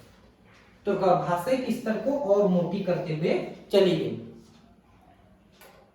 ठीक है, ठीक इस प्रकार गर्भाशय अंतःस्तर निषेचित अंडाणु के अंतर्रोपण इम्प्लांटेशन तथा सगर्भता की अन्य घटनाओं के लिए आवश्यक है। तो गर्भाशय की दीवार को मोटी किस लिए किए, ताकि वो गर्भ धारण कर सके अगर अंडाणु निषेचित हुई तो। ठीक है, जब निषेचन नहीं होती है तो पित्त पिंड में हाश हो जाता है, कार्पस ल्यूटियम जो है नष्ट होने लगती है और अंतः स्तर का विखंडन करता है, जिसे कि फिर से रजोधर्म का नया चक्र शुरू हो जाता है।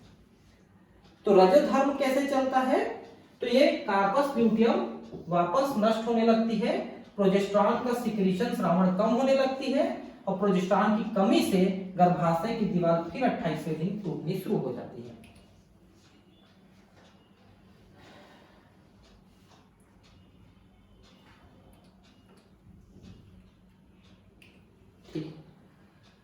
यानी माहवारी शुरू हो जाती है। स्त्री में आर्तव चक्र 50 वर्ष की आयु के लगभग बंद हो जाता है।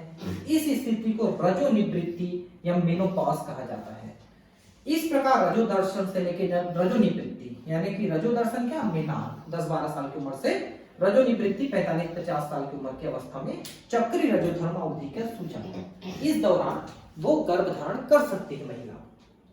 ठीक है, अब यहां पर एक नया चीज जोड़ा गया था नए वाले एनसीईआरटी में, उसको भी पढ़ लेते हैं कि इसमें वो माहवारी के समय किसी स्त्री के द्वारा किस तरह से सैनिटेशन मेंटेन किया जाए, किस तरह से मतलब स्वच्छ रहने की प्रक्रिया की जाए, इसको बताया गया है। क्योंकि पहले जमाने में या आज भी जो पुराने लोग हैं, गांव हैं, वहां पर स्त्रियां मेंस्ट्रुअल चक्र के दौरान, रजोधर्म के दौरान कपड़े का इस्तेमाल करती हैं, जो रजोनिवृत्ति को सोखने का कार्य करती है। लेकिन वो कपड़ा जो है बार बार यूज होने के कारण से कई बार इंफेक्शियस हो जाती है, कई बार उसमें जीवाणुओं का विकास हो जाता है अगर उसको ठीक से नहीं धोएंगे, ठीक से नहीं सुखाएंगे तो आजकल क्या किया जाता है, इसके जगह में बना बुनाया पैड आता है, जैसे विस्पर है, केयर फ्री है, ये सब स्टे फ्री है, ये सब। तो इनको एक पैड के रूप में रहता है, उसको योनि द्वार के पास लगा लिया जाता है और उसमें वो सोख लिया जाता है, फिर उसको फेंक दिया जाता है, फिर दूसरा लगा दिया जाता है। लेकिन उसको फेंकने के समय भी उसकी प्रॉपर डिस्पोजिंग जरूरी है, उसको ऐसे खुले में नहीं फेंका जा सकता क्योंकि बच्चों के कांटेक्ट में आ सकता है।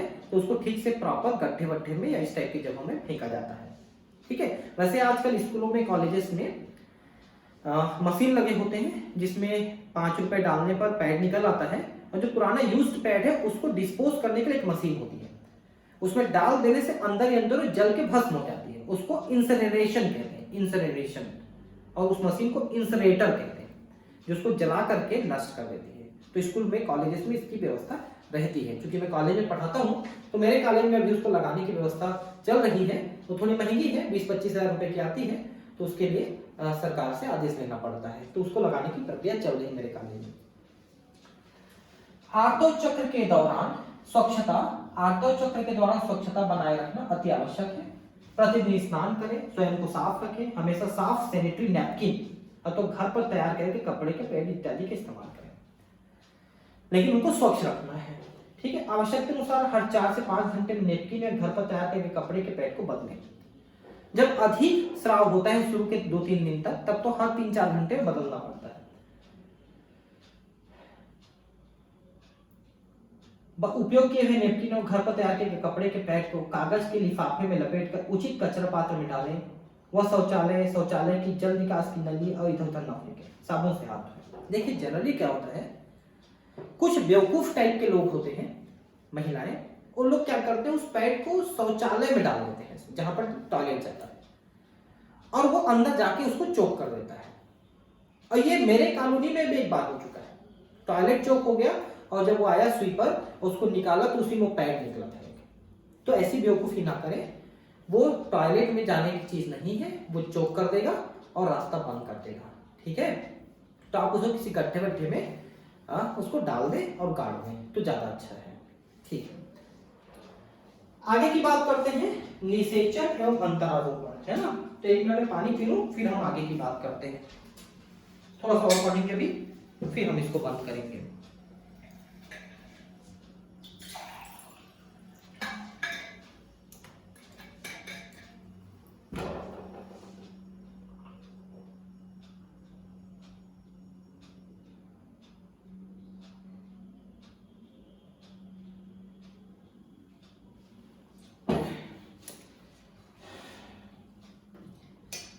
निषेचन एवं अंतरोपण, देखिए जैसा हमने अभी तक समझा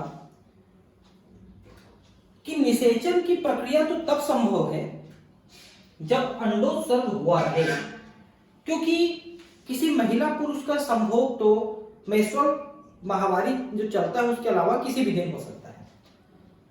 शुक्राणु प्राप्त हुआ, लेकिन ठीक शुक्राणु की भेंट अंडाणु के साथ हो सके, यह तभी संभव है जब वो अंडोत्सर्ग किया रहे, तब तो अंडाणु शुक्राणु की भेंट हो सकती है।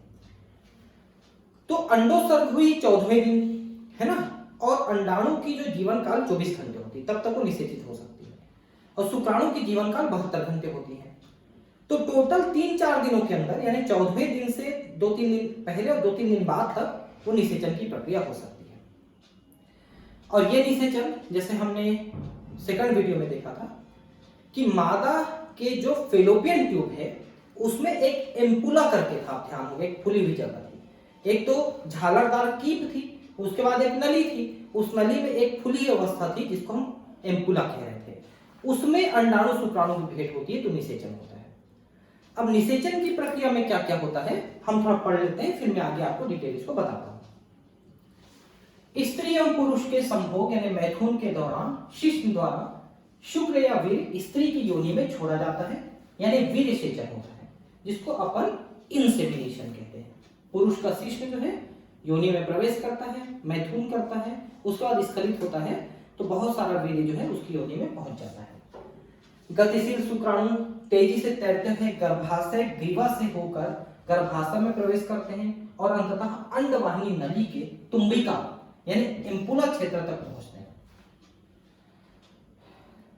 ठीक है, और ये पहले वाले चित्रों में हम देख चुके हैं, ये चित्र बहुत पहले। इसी बीच अंडाशय द्वारा मोचित अंडाणु भी तुम्बिका क्षेत्र तक पहुंच जाती है अंडाणु, है ना, जहां निषेचन की क्रिया संपन्न होती है। तो वो जो मादा है वो जीवन काल में 2-3-4 बच्चे जितने पैदा कर रही है सिर्फ उतने बार ही निषेचन हुए हैं, जबकि वो यौनारंभ से लेकर यौन की समाप्ति तक करीब 350-400 अंडाणु मुक्त करती है, तो उसमें से सिर्फ 2-4 ही निषेचित होते हैं। निषेचन तभी हो सकता है यदि अंडाणु तथा शुक्राणु दोनों एक ही समय में तुम्बिका क्षेत्र पर पहुंच जाए। ठीक है, यही कारण है जिससे कि सभी संभोग क्रियाएं निषेचन व सगर्भता की स्थिति में नहीं पहुंच पाती है ना। तो सटीक दिन में संभोग होना चाहिए, सटीक दिन में वीर्य सेचन होना चाहिए, तभी अंडाणु शुक्राणु का मिलन संभव है। इसलिए शुक्राणु का जीवन काल 3 दिन रखा गया है, जबकि अंडाणु की जीवन काल सिर्फ 1 दिन है। उसी 3-4 दिन में उनका भेंट होना जरूरी है, तभी निषेचन की प्रक्रिया होती है। देखिए, अगर अंडाणु के साथ शुक्राणु की भेंट होती है तो बहुत सारे शुक्राणु जो है, करीब 10,000 की संख्या में शुक्राणु अंडाणु के चारों तरफ चिपक जाते हैं। ठीक है, अंडाणु में देखिए, अंडाणु की ये जो कोशिका झिल्ली है, इसके ऊपर जनरली दो प्रमुख स्तर और होते हैं। एक तो होती है जोना पेल्यूसिडा, ये जो हरे रंग की दिख रही है, और उसके बाद होती है कोरोना रेडिएटा। रेडिएटा का मतलब, रेडिएट मतलब ऐसे फैली हुई, अरियल। तो देखिए ना, कोशिकाएं ऐसी फैली हुई टाइप की दिख रही है, इसलिए इसको कोरोना रेडिएटा कहते हैं। ये दो स्तर और होती है। तो जो शुक्राणु निषेचित करती है, क्योंकि अंडाणु इनमें से एक शुक्राणु को ही निषेचन की अनुमति देती है, उसके लिए यहाँ पर जैसे अंडाणु है तो ऐसे करके एक उभार बनाती है। मान लो इस शुक्राणु से निषेचित होना चाहती है तो इसके लिए ऐसे एक उभार बना देती है। इसको कोन ऑफ रिसेप्शन यानी ग्राह्यता की शंकु कहते हैं। ग्राह्यता की शंकु, सिर्फ इसी में से ये प्रवेश कर सकती है, बाकी नहीं कर सकती। तो ये जो शुक्राणु है, इसके हेड में जो कैप जैसा लगा होता है, जिसको हमने एक्रोसोम कहा था, यहां से एक प्रकार की एंजाइम स्रावित होती है, जिसे अपन स्पर्म लाइसिन कहते हैं। स्पर्म लाइसिन, इसमें 2-3 एंजाइम का ग्रुप होता है, जो कोरोना रेडिएटा, जोना पेल्यूसिडा, इनको सबको भेदित करती है, भेदन करती है। और यहां पर एक छिद्र बन जाती है पूरी, जिससे ये शुक्राणु पूरे की पूरी अंडाणु में प्रवेश कर जाता है, पूरा का पूरा प्रवेश कर जाता है शुक्राणु। इस प्रक्रिया को निषेचन कहते हैं। बाद में शुक्राणु के अधिकांश भाग नष्ट हो जाते हैं, सिर्फ उसका जो केंद्रक है वो अंडाणु के केंद्रक के साथ शुक्राणु का केंद्रक संलयित हो जाता है। इसी को एम्फीमिक्सिस कहते हैं, इसी को संलयन कहते हैं, सिंगेमी कहते हैं। दोनों के केंद्रकों का संलयन सिंगेमी कहलाता है, संलयन कहलाता है। फिर दोनों के गुणसूत्र जोड़े बना लेते हैं, उसे एम्फीमिक्सिस कहते हैं। एम्फीमिक्सिस कहते हैं। शुक्राणु के साथ एक अंडाणु के संलयन की प्रक्रिया को निषेचन या फर्टिलाइजेशन कहते हैं। निषेचन के दौरान एक शुक्राणु अंडाणु के पारदर्शी अंडावरण जोना पेल्यूसिडा स्तर के संपर्क में आता है। क्योंकि कोरोना रेडिएटा को पहले भेदता है, फिर जोना पेल्यूसिडा के संपर्क में आता है, फिर उसको भेदन करता है तो अंदर जाता है, और अतिरिक्त शुक्राणुओं के प्रवेश को रोकने हेतु उसके उक्त स्तर में बदलाव प्रेरित करता है। एक विशेष बात समझ लीजिए, जब एक शुक्राणु इसमें प्रवेश कर रहा है तो ये जो जोना पेल्यूसिडा है, ये इसके चारों तरफ एक झिल्ली का निर्माण कर देता है, उसे निषेचन झिल्ली कहते हैं। फर्टिलाइजेशन मेम्ब्रेन, निषेचन झिल्ली। और एक सुरक्षा कवच हो जाता है जो दूसरे शुक्राणुओं को इसमें प्रवेश करने से रोकता है। क्योंकि अगर एक से अधिक शुक्राणु प्रवेश करके पॉलीस्पर्मी हो गई तो सभी निषेचित कर देंगे अंदर में, तो द्विगुणित अवस्था के जगह त्रिगुणित, चतुर्गुणित, पंचगुणित इस तरह की अवस्थाएं बन जाएंगी केंद्रक में। जबकि एक अंडाणु का केंद्रक और एक शुक्राणु का केंद्रक मिक्स होता है तो ये द्विगुणित अवस्था प्रेरित करते हैं। अगर इसमें एक और आ जाए, एक और आ जाए तो त्रिगुणित, चतुर्गुणित ऐसे हो जाएंगे, तो फिर गड़बड़ हो जाएगा मामला। इसलिए शुक्राणु के प्रवेश करने के बाद जोना पेल्यूसिडा के द्वारा फर्टिलाइजेशन मेम्ब्रेन, निषेचन झिल्ली का निर्माण हो जाता है, और निषेचन झिल्ली के निर्माण के कारण से इसमें और कोई शुक्राणु प्रविष्ट नहीं कर पाता है, नहीं एंटर कर पाता है। ठीक है,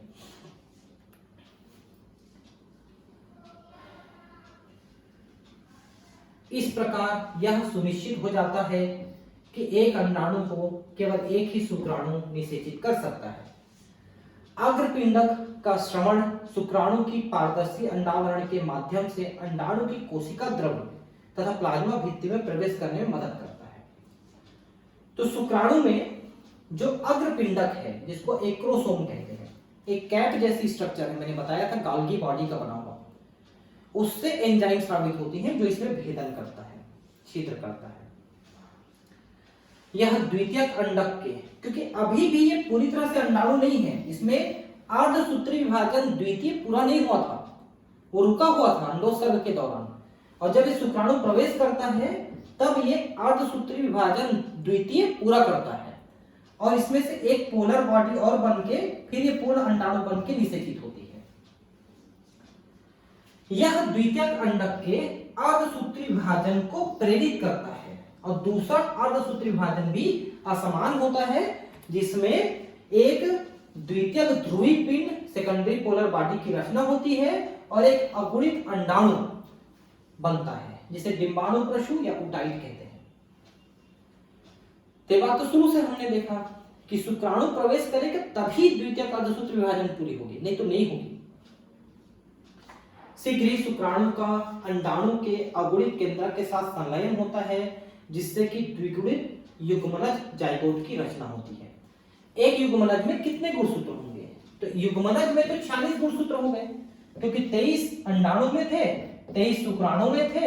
अब दोनों ने मिलकर के 46 गुणसूत्र वाले युग्मनज का निर्माण कर लिया। इसी युग्मनज में समसूत्री विभाजन शुरू होगा, जिससे कि फिर आगे चल के उस भ्रूण का निर्माण और मानव का निर्माण होगा। हमें यह बात ध्यान में रखनी चाहिए कि इसी चरण में शिशु के लिंग का निर्धारण, यानी लड़का या लड़की का होना निश्चित हो जाता है। क्यों? क्योंकि अंडाणु के अंदर एक्स क्रोमोसोम होता है और शुक्राणु के अंदर या तो एक्स या वाई होता है। तो अगर एक्स क्रोमोसोम वाले शुक्राणु ने निषेचित किया तो लड़की होगी एक्स एक्स वाली, और अगर वाई क्रोमोसोम वाले ने शुक्राणु ने अंडाणु को निषेचित किया तो एक्स वाई वाला बनेगा, जो कि लड़का होगा, है ना। ये बात तो आप अच्छे से जानते हैं। जैसा कि आप जानते हैं कि स्त्री में गुणसूत्र का स्वरूप एक्स एक्स है तथा पुरुष में एक्स वाई है, ये तो आप शुरू से जानते हैं। इसलिए स्त्री द्वारा उत्पादित सभी अंडाणुओं में एक्स लिंग गुणसूत्र होती है, जबकि पुरुष के शुक्राणुओं में या तो एक्स या वाई लिंग गुणसूत्र होते हैं। अगर एक्स गुणसूत्र वाले शुक्राणु ने अंडाणु को निषेचित किया तो लड़की पैदा होगी, और वाई गुणसूत्र वाले शुक्राणु ने अंडाणु को निषेचित किया तो लड़का होगा। इसलिए 50% शुक्राणु में एक्स और दूसरे 50% में वाई लिंग गुणसूत्र होते हैं। इसलिए पुरुष एवं स्त्री युग्मकों के संलयन के पश्चात युग्मनज में या तो एक्स एक्स या एक्स वाई लिंग गुणसूत्र की संभावना होगी। एक बात ध्यान रखिए कि किसी हस्बैंड वाइफ के मान लो 5 बच्चे हैं और पांचों लड़कियां हैं, तो छठवें बच्चे के लड़का या लड़की होने के कितने % संभावनाएं हैं? तो हमेशा 50% संभावनाएं हैं। अगर 10 लड़कियां हो जाएंगी तब भी लड़का होने की संभावना 50% ही रहेगी, वो कम या ज्यादा नहीं होगी, हमेशा फिक्स रहती है। यह इस बात पर निर्भर करेगा कि एक्स या वाई लिंग गुणसूत्र वाले शुक्राणु में से कौन अंडाणु का निषेचन करता है। जिस युग्मनज में एक्स एक गुणसूत्र होंगे वह मादा शिशु यानी लड़की के रूप में, और एक्स वाई गुणसूत्र वाला युग्मनज नर शिशु यानी लड़का के रूप में विकसित होगा और पैदा होगा। आप गुणसूत्र प्रतिमानों के बारे में और अधिक विस्तार से जानकारी अध्याय 5 में सीख सकेंगे। इसी कारण यह कहा जाता है कि वैज्ञानिक रूप से यह कहना सत्य है कि शिशु के लिंग का निर्धारण उसके पिता के द्वारा होता है, न कि माता के द्वारा। अध्याय 5 में हम जेनेटिक्स जब पढ़ते हैं, मेंडल्स लॉ वगैरह ये सब चीज, तो इन चीजों के बारे में हम और अच्छे से पढ़ेंगे। समसूत्री विभाजन शुरू हो जाता है युग्मनज में। जैसे अंडाणु शुक्राणु का निषेचन होता है तो एक कोशिका युग्मनज बनती है। उसमें शुरू में जब विभाजन होते हैं, समसूत्री विभाजन, तो शुरू से आखिर तक पूरे जीवन काल उस बच्चे के समसूत्री विभाजन ही होगा। सिर्फ अंडाणु शुक्राणु में बनते समय अर्धसूत्री विभाजन होता है। तो शुरू में जो समसूत्री विभाजन होते हैं, कम से कम 4 समसूत्री विभाजन जिससे 16 कोशिकाएं बनती हैं, तब तक उनके आकार में वृद्धि नहीं होती। जितनी बड़ी युग्मनज है उतनी ही बड़ी रहेगी। उसमें 4 कोशिका, 8 कोशिका, 16 कोशिका बन गई अंदर में, टोटल उसकी आकार उतनी ही रहेगी, ये मतलब। तो उसको हम विदलन कहते हैं। ऐसा इसलिए है कि अभी उसको पोषण नहीं मिल पा रहा है। पोषण तभी मिलेगा जब वो गर्भाशय से जुड़ जाएगा, और तब तक वो फेलोपियन ट्यूब में ही ऐसे आगे बढ़ रही है, तो उसको न्यूट्रिशन नहीं मिलता, इसलिए उसकी आकार नहीं बढ़ पाती है। और जब गर्भाशय से जुड़ जाती है तो उसको पोषण मिलना शुरू होता है और उसका आकार बढ़ना शुरू होता है, तब वो एम्ब्रियो के रूप में विकसित होता है। समसूत्री विभाजन या विदलन क्लीवेज की शुरुआत तब हो जाती है जबकि युग्मनज अंडवाहिनी के संकीर्ण पथ स्थमस से गर्भाशय की ओर बढ़ता है। तो अभी जो है देखिए कि ये जो है अंडाणु है, इसके साथ शुक्राणु का प्रवेश हुआ, ये युग्मनज बनी, है ना। तो ये प्रक्रिया कहां पर हुई देखिए, तो ये प्रक्रिया, ये देखिए ये अंडाशय है, यहां से देखिए अंडाणु का विमोचन हुआ, ये अंडाणु है, ये एम्पुली वाले भाग में इसका निषेचन हो गया। अब ये युग्मनज का विभाजन शुरू हुआ देखिए, तो 2 कोशिका, 4 कोशिका, 8 कोशिका, 16 कोशिका तक ये बन चुकी है, जिसको मारुलावस्था, फिर उसके बाद ब्लास्टुलावस्था यानी ब्लास्टोसिस्ट कहते हैं, कोरक कुटी रोपण है देखिए, कोरक कुटी मतलब ब्लास्टोसिस्ट, ब्लास्टुलावस्था। उससे पहले तूतक यानी मारुलावस्था। तो मारुला और ब्लास्टुला यानी कि तूतक और कोरक कुटी में क्या अंतर है, तो जो तूतक है या मारुला है वो ठोस है, उसके अंदर गुहा नहीं है, जबकि कोरकपुटी ब्लास्टुला के अंदर गुहा होती है। ये देखिए इसके अंदर आपको एक गुहा नजर आ रही है, जबकि यहाँ पर एक गुहा नजर नहीं आ रही है, देखिए ये गुहा नहीं है, जबकि इसमें ये ऐसे करके बीच में गुहा बन गई है और बाकी सब तरफ कोशिकाएं भरी पड़ी है। तो ये ब्लास्टोसिस्ट है। तो ये यहाँ के आते तक, गर्भाशय में जुड़ने तक ये कोरकपुटी अवस्था में आ चुकी है, ब्लास्टोसिस्ट या ब्लास्टुला अवस्था तक आ चुकी है और वो गर्भाशय की दीवार से जुड़ जाती है। ये देखिए ये मारुला है, फिर ये देखिए यहाँ पर कोरकपुटी बना दिया है देखिए, तो बीच में एक ये देखिए ये खाली जगह है जिसमें एक द्रव भरी हुई है ना। तो ई के बाद ये एफ है, ये एफ है ना, तो ये ठोस है, उसके बाद ये बीच में खोखला बना है और यही आपकी चूड़ा है। तो शुरू में जब ये गर्भाशय की दीवार में जुड़ती है तो गर्भाशय की दीवार के अंदर प्रवेश कर जाती है, उसे अंतर्रोपण कहते हैं। और फिर अंदर ही अंदर वो फिर उसके आकार में वृद्धि होती है, क्योंकि अब उसे पोषण मिल रही है, तो आकार में वृद्धि होती है, तो फिर से अंदर की तरफ, मतलब ये जैसे गर्भाशय है तो इसकी दीवार में घुस गई तो दीवार से बाहर आती है, तो एक गर्भाशय के अंदर ये फिर बड़ी होनी शुरू होती है और इन दोनों के बीच में एक नली जुड़ी होती है, गर्भाशय के और भ्रूण के बीच में नली, जिसको अपन अपरा कहते हैं, प्लेसेंटा, है ना। तो ये बहुत अच्छा बनाया हुआ है यहाँ पर, ठीक है। और तब यहाँ 2, 4, 8, 16 संतति कोशिकाओं, जिसे कोरक खंड ब्लास्टोमेयर्स कहते हैं, की रचना करती है। जब युग्मनज में, जाइगोट में अंडाणु शुक्राणु का निषेचन हुआ, उससे जाइगोट बना युग्मनज, उसमें कोशिका का विभाजन शुरू हुआ, तो 2, 4, 8, 16 जो कोशिकाएं बन रही हैं, जिससे मारुला अवस्था बनती है, उन कोशिकाओं को ब्लास्टोमियर्स कहते हैं, ब्लास्टोमियर्स यानी कि कोरक खंड कहते हैं। छोटे वाले कोशिकाओं को माइक्रोमियर्स, बड़े वाली कोशिकाओं को मेगामियर्स कहते हैं, ठीक है। तो 2 प्रकार की कोशिकाएं वहां पर बनती हैं। 8 से 16 कोरक खंडों यानी कि ब्लास्टोमेयर कोशिकाओं वाले भ्रूण को तूतक या मारुला कहते हैं। मतलब 4 बार विभाजन हो चुकी तो 16 कोशिका बनी, जिससे ठोस अवस्था बनी। उस ठोस अवस्था को अपन मारुला या तूतक कहते हैं। अब इसमें और कोशिका विभाजन के साथ साथ फिर बीच में एक खाली जगह, एक गुहा बनती है, खाली का मतलब द्रव रहती है जरूर, उसको अपन ब्लास्टोसील कहते हैं और इस पूरी संरचना को ब्लास्टोसिस्ट या ब्लास्टुला या कोरकपुटी कहते हैं। यह तूतक लगातार विभाजित होते रहता है और जैसे जैसे गर्भाशय की ओर बढ़ता है, कोरकपुटी यानी ब्लास्टोसिस्ट के रूप में परिवर्तित हो जाती है। एक कोरकपुटी ब्लास्टोसिस्ट में कोरक खंड बाह्य परत में व्यवस्थित होते हैं, जिसे पोष कोरक या ट्रोफोब्लास्ट कहते हैं। कोशिकाओं के भीतरी समूह जो पोष कोरक से जुड़े होते हैं उन्हें अंतर कोशिका समूह या इनर सेल मास कहते हैं। अब ये पोष कोरक स्तर गर्भाशय अंतर स्तर से संलग्न हो जाती है और अंतर कोशिका समूह भ्रूण के रूप में अलग अलग या विभेदित हो जाता है। अब ये क्या लिखा है देखिए, 2 स्तर, पोष कोरक यानी ट्रोफोब्लास्ट और अंतर कोशिका समूह यानी इनर सेल मास। इन दोनों को मैं आपको समझाता हूं। देखिए ये जो ब्लास्टोसिस्ट है, इसमें ये देखिए किनारे किनारे कोशिकाओं का एक लेयर है, इसको कहते हैं पोष कोरक स्तर यानी कि ट्रोफोब्लास्ट। ट्रोफो का मतलब होता है जो पोषण लेता है।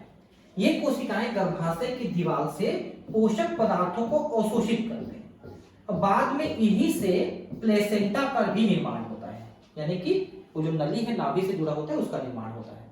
अपरा का। तो बाहरी जो भित्ति है ये पोषकोरक भित्ति है, ट्रोपोप्लास्ट है, पोषक प्राप्त करते हैं। लेकिन ये जो अंदर कोशिकाओं का समूह है इसको इनर सेल मास, अंतर कोशिकी समूह कहते हैं, अंतर कोशिका समूह कहते हैं, इनर सेल मास। ठीक है, इसको ये अंदर वाले को। और यही आगे चल के वास्तव में भ्रूण का निर्माण करता है। भ्रूण का जो भाग है, जो शरीर है, वो वास्तव में ये इन कोशिकाओं के द्वारा किया जाता है। इनको इनर सेल मास या अंतर कोशिका समूह कहा जाता है।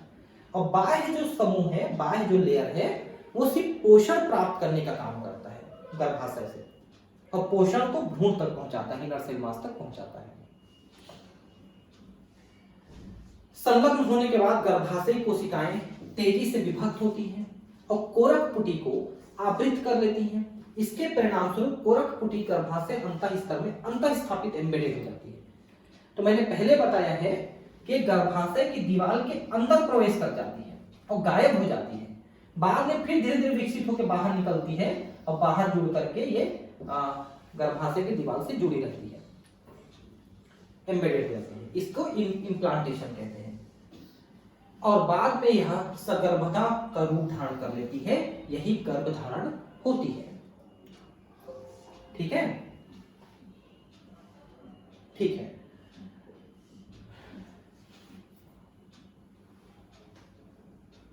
ठीक है, थोड़ा सा और बचा है तो इसको मैं कंप्लीट कर ही देता हूं, 10-15 मिनट का है।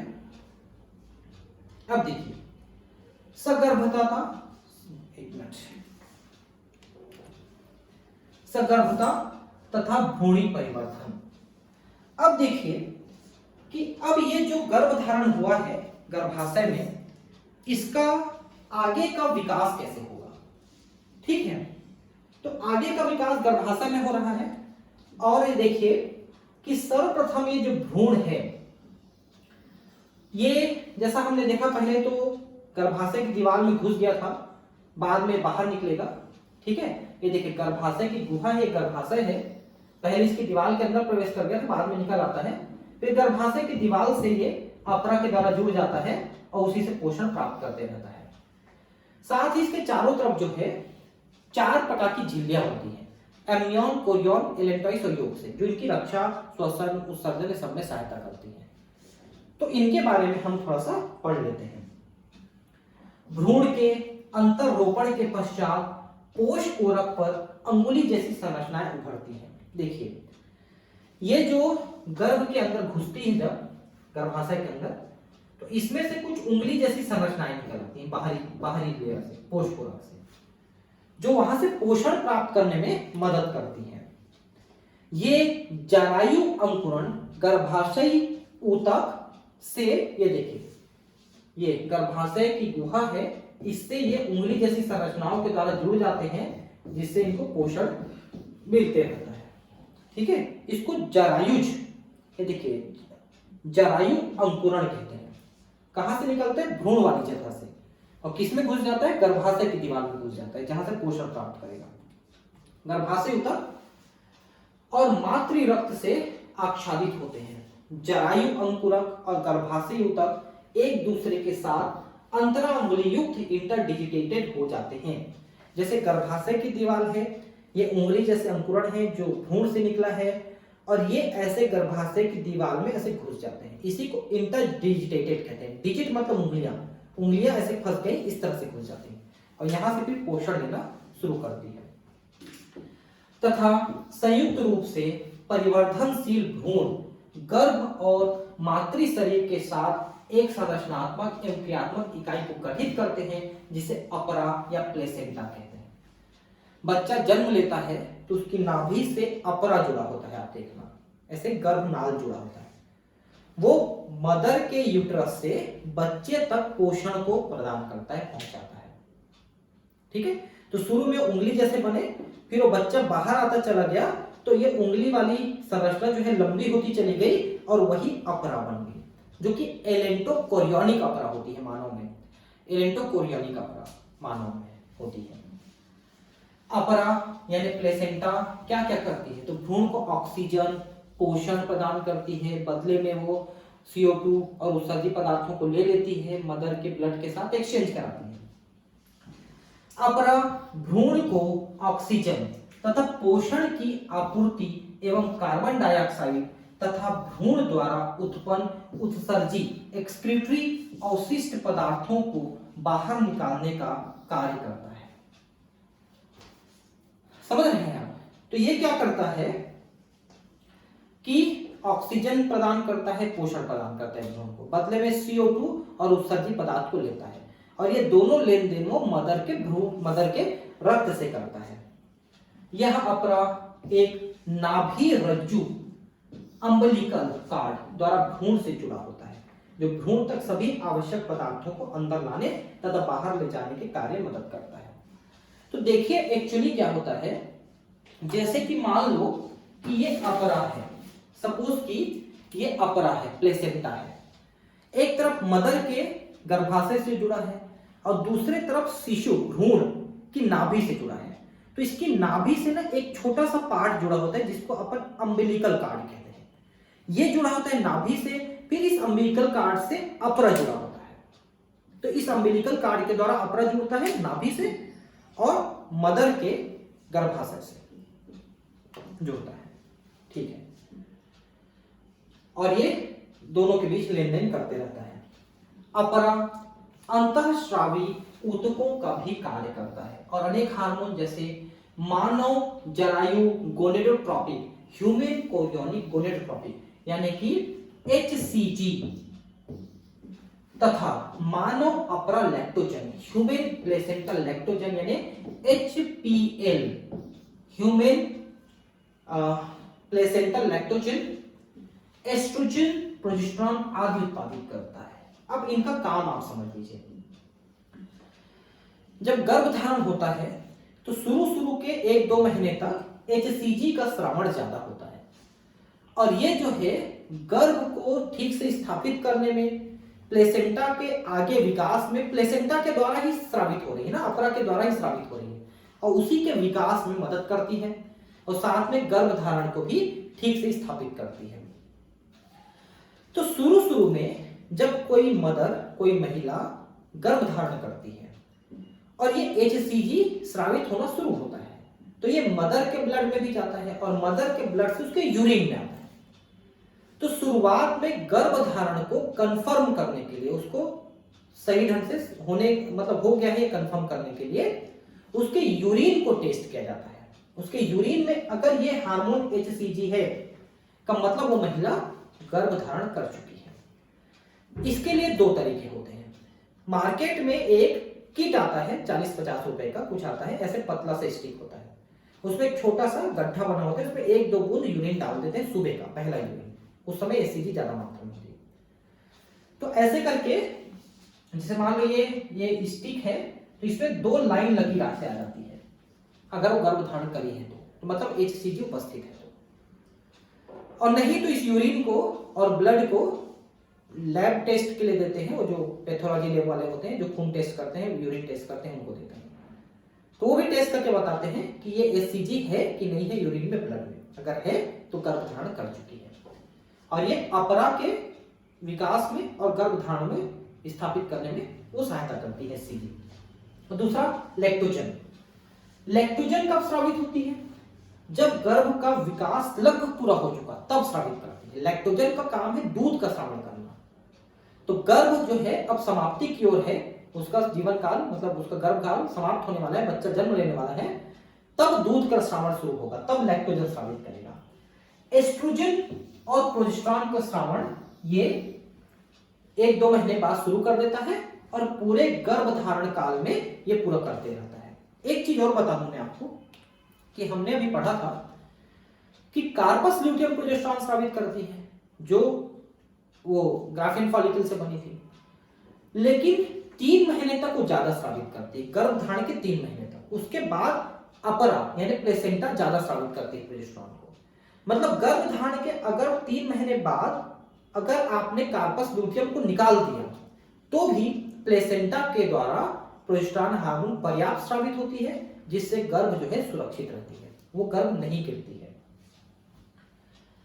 और गर्भ के उत्तरार्ध की अवधि में आखिरी में जब बच्चे को जन्म लेना रहता है, तब जो है ये अपरा एक और हार्मोन स्रावित करती है, उसका नाम है रिलैक्सिन। अब ये क्या करती है आप समझिए। ये जो श्रोणी मेखला है, कमर की हड्डी है ऐसे, है ना, ये दो पार्ट की बनी है, दोनों हिस्से में ऐसे दो पार्ट की बनी है। इन दोनों को जोड़ने के लिए यहाँ पर प्यूबिक सिम्फाइसिस है, जो उपास्थि की बनी हुई है, फाइब्रोकार्टिलेज की बनी है। इसी के बीच से ऐसे योनि द्वार गुजरी हुई है, योनि का रास्ता गुजरा हुआ है, जिससे बच्चा जन्म लेगा। तो ये जो रिलैक्सिन हार्मोन है ना, इसी प्यूबिक हार्मोन को ऐसे फैला देती है, प्यूबिक सिम्फाइसिस को ऐसे फैला देती है। रिलैक्सिन हार्मोन प्यूबिक सिम्फाइसिस को फैला देती है, जिससे रास्ता चौड़ा हो जाता है और बच्चे को जन्म लेने में आसानी होती है। इस रिलैक्सिन का काम है, ठीक है। हमें याद रखना चाहिए कि HCG, HPL और रिलैक्सिन स्त्री में केवल सगर्भता की स्थिति में ही उत्पादित होती है, क्योंकि ये अपरा के द्वारा स्रावित होती है। इसके अलावा दूसरे hormone estrogen, progesterone, cortisol, prolactin, thyroxine आदि की भी मात्रा सगर्भता के दौरान माता के रक्त में कई गुना बढ़ जाती है। ये हार्मोन बढ़ जाते हैं, लेकिन थायरॉक्सिन हार्मोन अगर बहुत ज्यादा बढ़ जाता है तो गर्भ को नष्ट भी कर सकता है, इसलिए बीच बीच में थायरॉक्सिन को भी चेक करते हैं। इन हार्मोनों के उत्पादन में बढ़ोतरी होना भी भ्रूण वृद्धि, माता की प्रपंच क्रिया में परिवर्तनों तथा सगर्भता को बनाए रखने के लिए आवश्यक होते हैं। तो ये सब हार्मोन भी जरूरी हो जाते हैं रहना रक्त में। अब देखिए अंतरारोपण क्या हुआ था कि जो ब्लास्टोसिस्ट था वो गर्भाशय की दीवार में अंदर घुस गया है। अब वो धीरे धीरे वृद्धि करके फिर भित्ति से बाहर निकलेगा और गर्भाशय की इस गुहा में अब उसका पालन पोषण होगा और अपरा के द्वारा जुड़ा रहेगा। अंतरारोपण के तुरंत बाद अंतर कोशिकीय समूह भ्रूण बाह्य त्वचा एक्टोडर्म नामक एक बाहरी स्तर और अंतः स्तर एंडोडर्म नामक एक भीतरी स्तर में विभेदित हो जाती है। देखिए ब्लास्टुला या ब्लास्टोसिस्ट के बाद अब गैस्ट्रुला अवस्था आने वाली है। गैस्ट्रुला अवस्था, तो गैस्ट्रुला अवस्था में 3 जनन स्तर बनते हैं, एक्टोडर्म, मीजोडर्म, एंडोडर्म। तो पहले एक्टोडर्म, फिर एंडोडर्म, फिर मीजोडर्म बनते हैं। तो ये 3 स्तर जब बन जाते हैं तो उस संरचना को अब गैस्ट्रुला कहते हैं। और इन तीनों जनन स्तर एक्टोडर्म, मीजोडर्म, एंडोडर्म से पूरे शरीर के अंगों का निर्माण होता है। जैसे एक्टोडर्म से त्वचा की एपिडर्मिस है, ब्रेन है, नर्वस सिस्टम है, ये सब बनते हैं। मीजोडर्म से आपका संयोजी ऊतक है, पेशी ऊतक है, ये सब बनते हैं।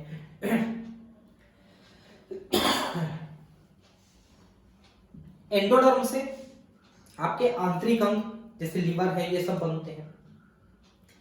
तो तीनों चरण स्तर से शरीर के भिन्न भिन्न अंगों का निर्माण एक्टोडर्म, मीजोडर्म, एंडोडर्म से होता है।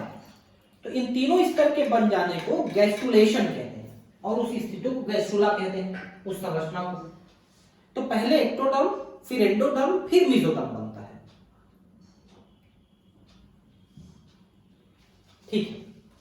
तो देखिए कि कोशिकाओं के समूह द्वारा पहले एक्टोडर्म फिर एंडोडर्म नाम की भीतरी स्तर बन जाती है। इस तरह से बाह्य त्वचा यानी एक्टोडर्म और अंतः त्वचा यानी एंडोडर्म के बीच जल्द ही मीजोडर्म या मध्य जनन स्तर प्रकट होता है, मैंने पहले बताया। ये तीनों ही स्तर वयस्कों में सभी ऊतकों या अंगों का निर्माण करते हैं। यहां यह उल्लेख करना आवश्यक है कि इस अंतर कोशिकीय समूह में कुछ निश्चित तरह की कोशिकाएं जिन्हें स्टेम सेल्स कहते हैं समाहित रहती हैं, जिनमें क्षमता होती है कि वे सभी अंगों एवं ऊतकों को उत्पन्न कर सकती हैं। तो अभी मैंने जो बताया एक्टोडर्म, मीजोडर्म, एंडोडर्म से सभी प्रकार के ऊतक बनते हैं। तो वो ऊतक स्टेम कोशिकाओं स्टेम सेल्स के द्वारा बनते हैं। और स्टेम सेल्स जो हैं, ठीक है, स्टेम सेल्स जो हैं इन्हीं एक्टोडर्म, मीजोडर्म, एंडोडर्म के अंदर होते हैं। उन्हीं से सभी ऊतक, सभी अंग बन जाते हैं शरीर के। सगर्भता के विभिन्न महीनों में भ्रूण परिवर्धन के प्रमुख लक्षण क्या होते हैं? मानव में सगर्भता की अवधि 9 महीने की होती है। क्या आप जानते हैं कि कुत्ते, हाथी, बिल्लियों में अवधि कितने महीनों की होती है? हाथियों में तो सबसे ज्यादा होती है 22 महीने की, कुत्तों में करीब 2-2.5 महीने की होती है, बिल्लियों में 2 महीने से कम की होती है। ठीक है, पता करें कि इनमें कितने कितने होते हैं। मानव में 1 महीने की सगर्भता के बाद भ्रूण का हृदय निर्मित होते हैं। देखिए सुनिए, जैसे ही अंडाणु शुक्राणु निषेचित होते हैं उसके 1 महीने के अंदर हृदय का निर्माण हो जाता है, छोटा सा हृदय, और उसमें धड़कन भी चालू हो जाती है। जब अभी रक्त तो बना ही नहीं है, रक्त तो 3 महीने में बनता है, तब भी खाली हृदय धड़कते रहता है। एक बढ़ते हुए भ्रूण का पहला संकेत स्टेथोस्कोप से उसके हृदय की धड़कनों को ध्यानपूर्वक सुना जा सकता है। स्टेथोस्कोप से भी सुन सकते हैं, और जब सोनोग्राफी करके देखते हैं ना, तो वो धड़कता हुआ हृदय दिखता है थोड़ा सा। सगर्भता के दूसरे माह के अंत तक भ्रूण के पाद और उंगलियां विकसित हो जाती हैं। देखिए दूसरे महीने में पैर और उंगलियां बन जाती हैं, हाथ पैर उंगलियां।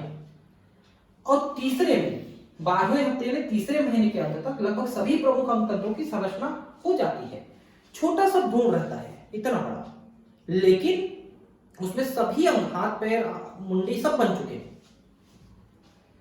उदाहरण के लिए पाद बाह्य जनन अच्छी तरह विकसित हो जाते हैं, मतलब छोटे से भ्रूण में भी नर या मादा जनन विकसित हो गया। उसी को देख के सोनोग्राफी वाले बताते हैं कि भ्रूण लड़का है कि लड़की है।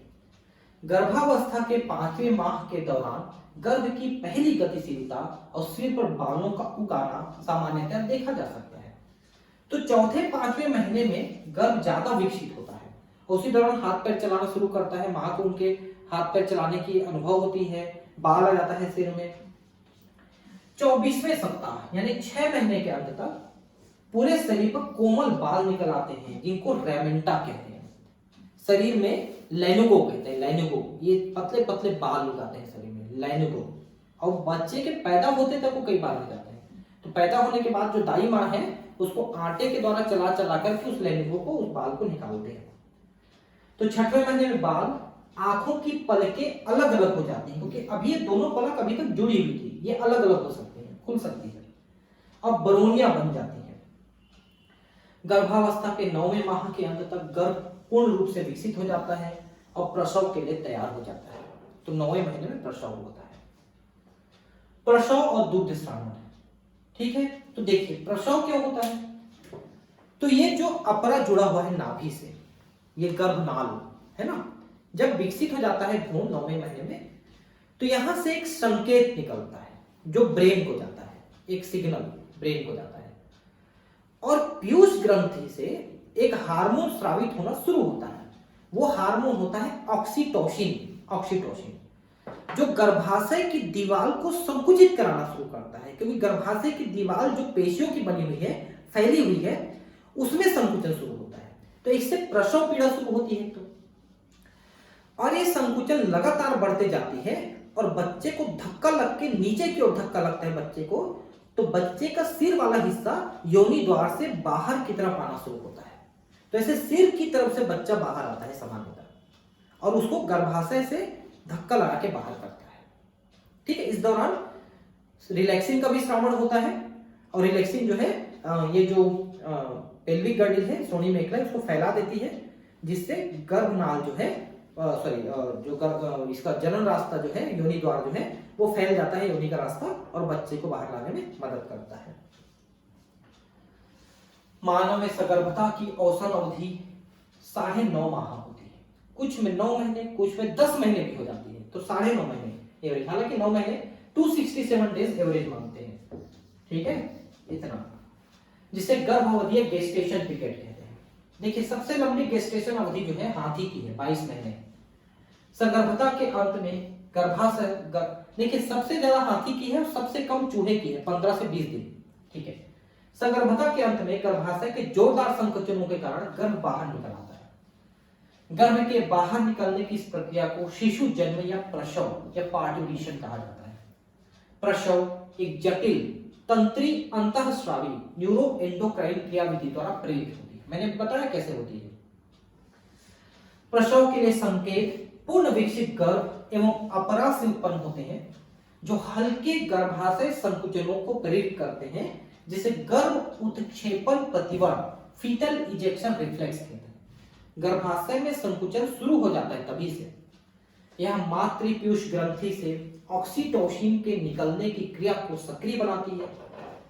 ऑक्सीटोसिन गर्भाशय पेशी पर कार्य करता है और इसके कारण जोर जोर से गर्भाशय संकुचन होने लगता है। तो गर्भाशय में संकुचन होगा तो गर्भ बाहर आएगा। गर्भाशय संकुचन ऑक्सीटोसिन के अधिक स्रावण को उद्दीप्त करता है। ये देखिए, ऑक्सीटोसिन स्रावित होने लगती है ज्यादा। गर्भाशय संकुचनों तथा ऑक्सीटोसिन स्राव के बीच लगातार उद्दीपक प्रतिवर्ती के कारण यह संकुचन तीव्र से तीव्रतर होते जाता है। इससे शिशु मां के गर्भाशय से जनन नाल द्वारा बाहर आ जाता है, यानी प्रसव संपन्न हो जाता है। शिशु के जन्म के तुरंत बाद ही अपरा भी गर्भाशय से बाहर निकल आता है। आप क्या सोचते हैं, डॉक्टर प्रसव को प्रेरित करने के लिए इंजेक्शन देता है?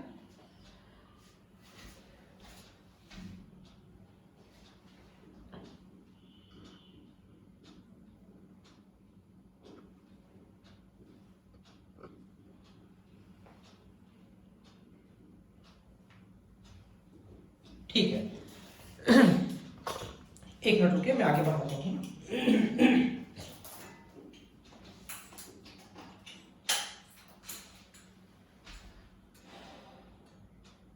ठीक है, आप क्या सोचते हैं, डॉक्टर प्रसव को प्रेरित करने के लिए इंजेक्शन देता है? तो इंजेक्शन दे सकता है, वो रिलैक्सिंग हार्मोन दे सकता है या ऑक्सीटोसिन का हार्मोन दे सकता है, तो वो कुछ इंजेक्शन दे सकता है ना, चाहे तो, लेकिन आजकल नहीं देते हैं।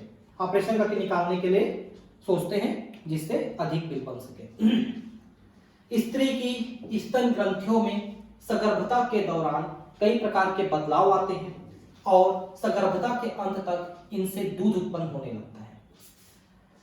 तो देखिए, दूध को उत्पन्न कराने के लिए जो अपरा का लैक्टोजन है, पीयूष ग्रंथि का लैक्टोजन है और ऑक्सीटोसिन हार्मोन है, ये सभी एक साथ कार्य करते हैं, तो दूध का स्रावण शुरू होता है। इस प्रक्रिया को दुग्ध स्रावण या लैक्टेशन कहते हैं। यह मां को अपने नवजात शिशु की आहार पूर्ति कराने में मदद करता है। भाई, बच्चे को 4 महीने तक तो केवल दूध ही पिलाया जाता है। दुग्ध स्रावण के आरंभिक कुछ दिनों तक जो दूध निकलता है उसे प्रथम स्तरीय खीस या कोलोस्ट्रम कहते हैं। देखिए, पीले पीले रंग का द्रव निकलता है दूध, कोलोस्ट्रम। इसको बच्चे को पिलाने से बच्चे की रोग प्रतिरोधक क्षमता मजबूत होती है, क्योंकि इसमें लैक्टोजन होता है, गामा ग्लोब्यूलिन होता है, जो बच्चे के प्रतिरोधक क्षमता को बढ़ाता है, जिससे कई प्रकार के प्रतिरक्षी एंटीबॉडी तत्व समाहित होते हैं जो नवजात शिशु में प्रतिरोधी क्षमता उत्पन्न करने के लिए परमावश्यक होते हैं। एक स्वस्थ शिशु की वृद्धि और विकास के लिए प्रसव के बाद आरंभ कुछ माह तक शिशु को स्तनपान कराने की सलाह डॉक्टर देते हैं। इसलिए जरूरी है शिशुपान कराना, नहीं तो बच्चा कमजोर रह जाएगा। चलिए फिर अगले चैप्टर के साथ मिलते हैं। चैप्टर खत्म हो जाता है ना। Thank you, bye.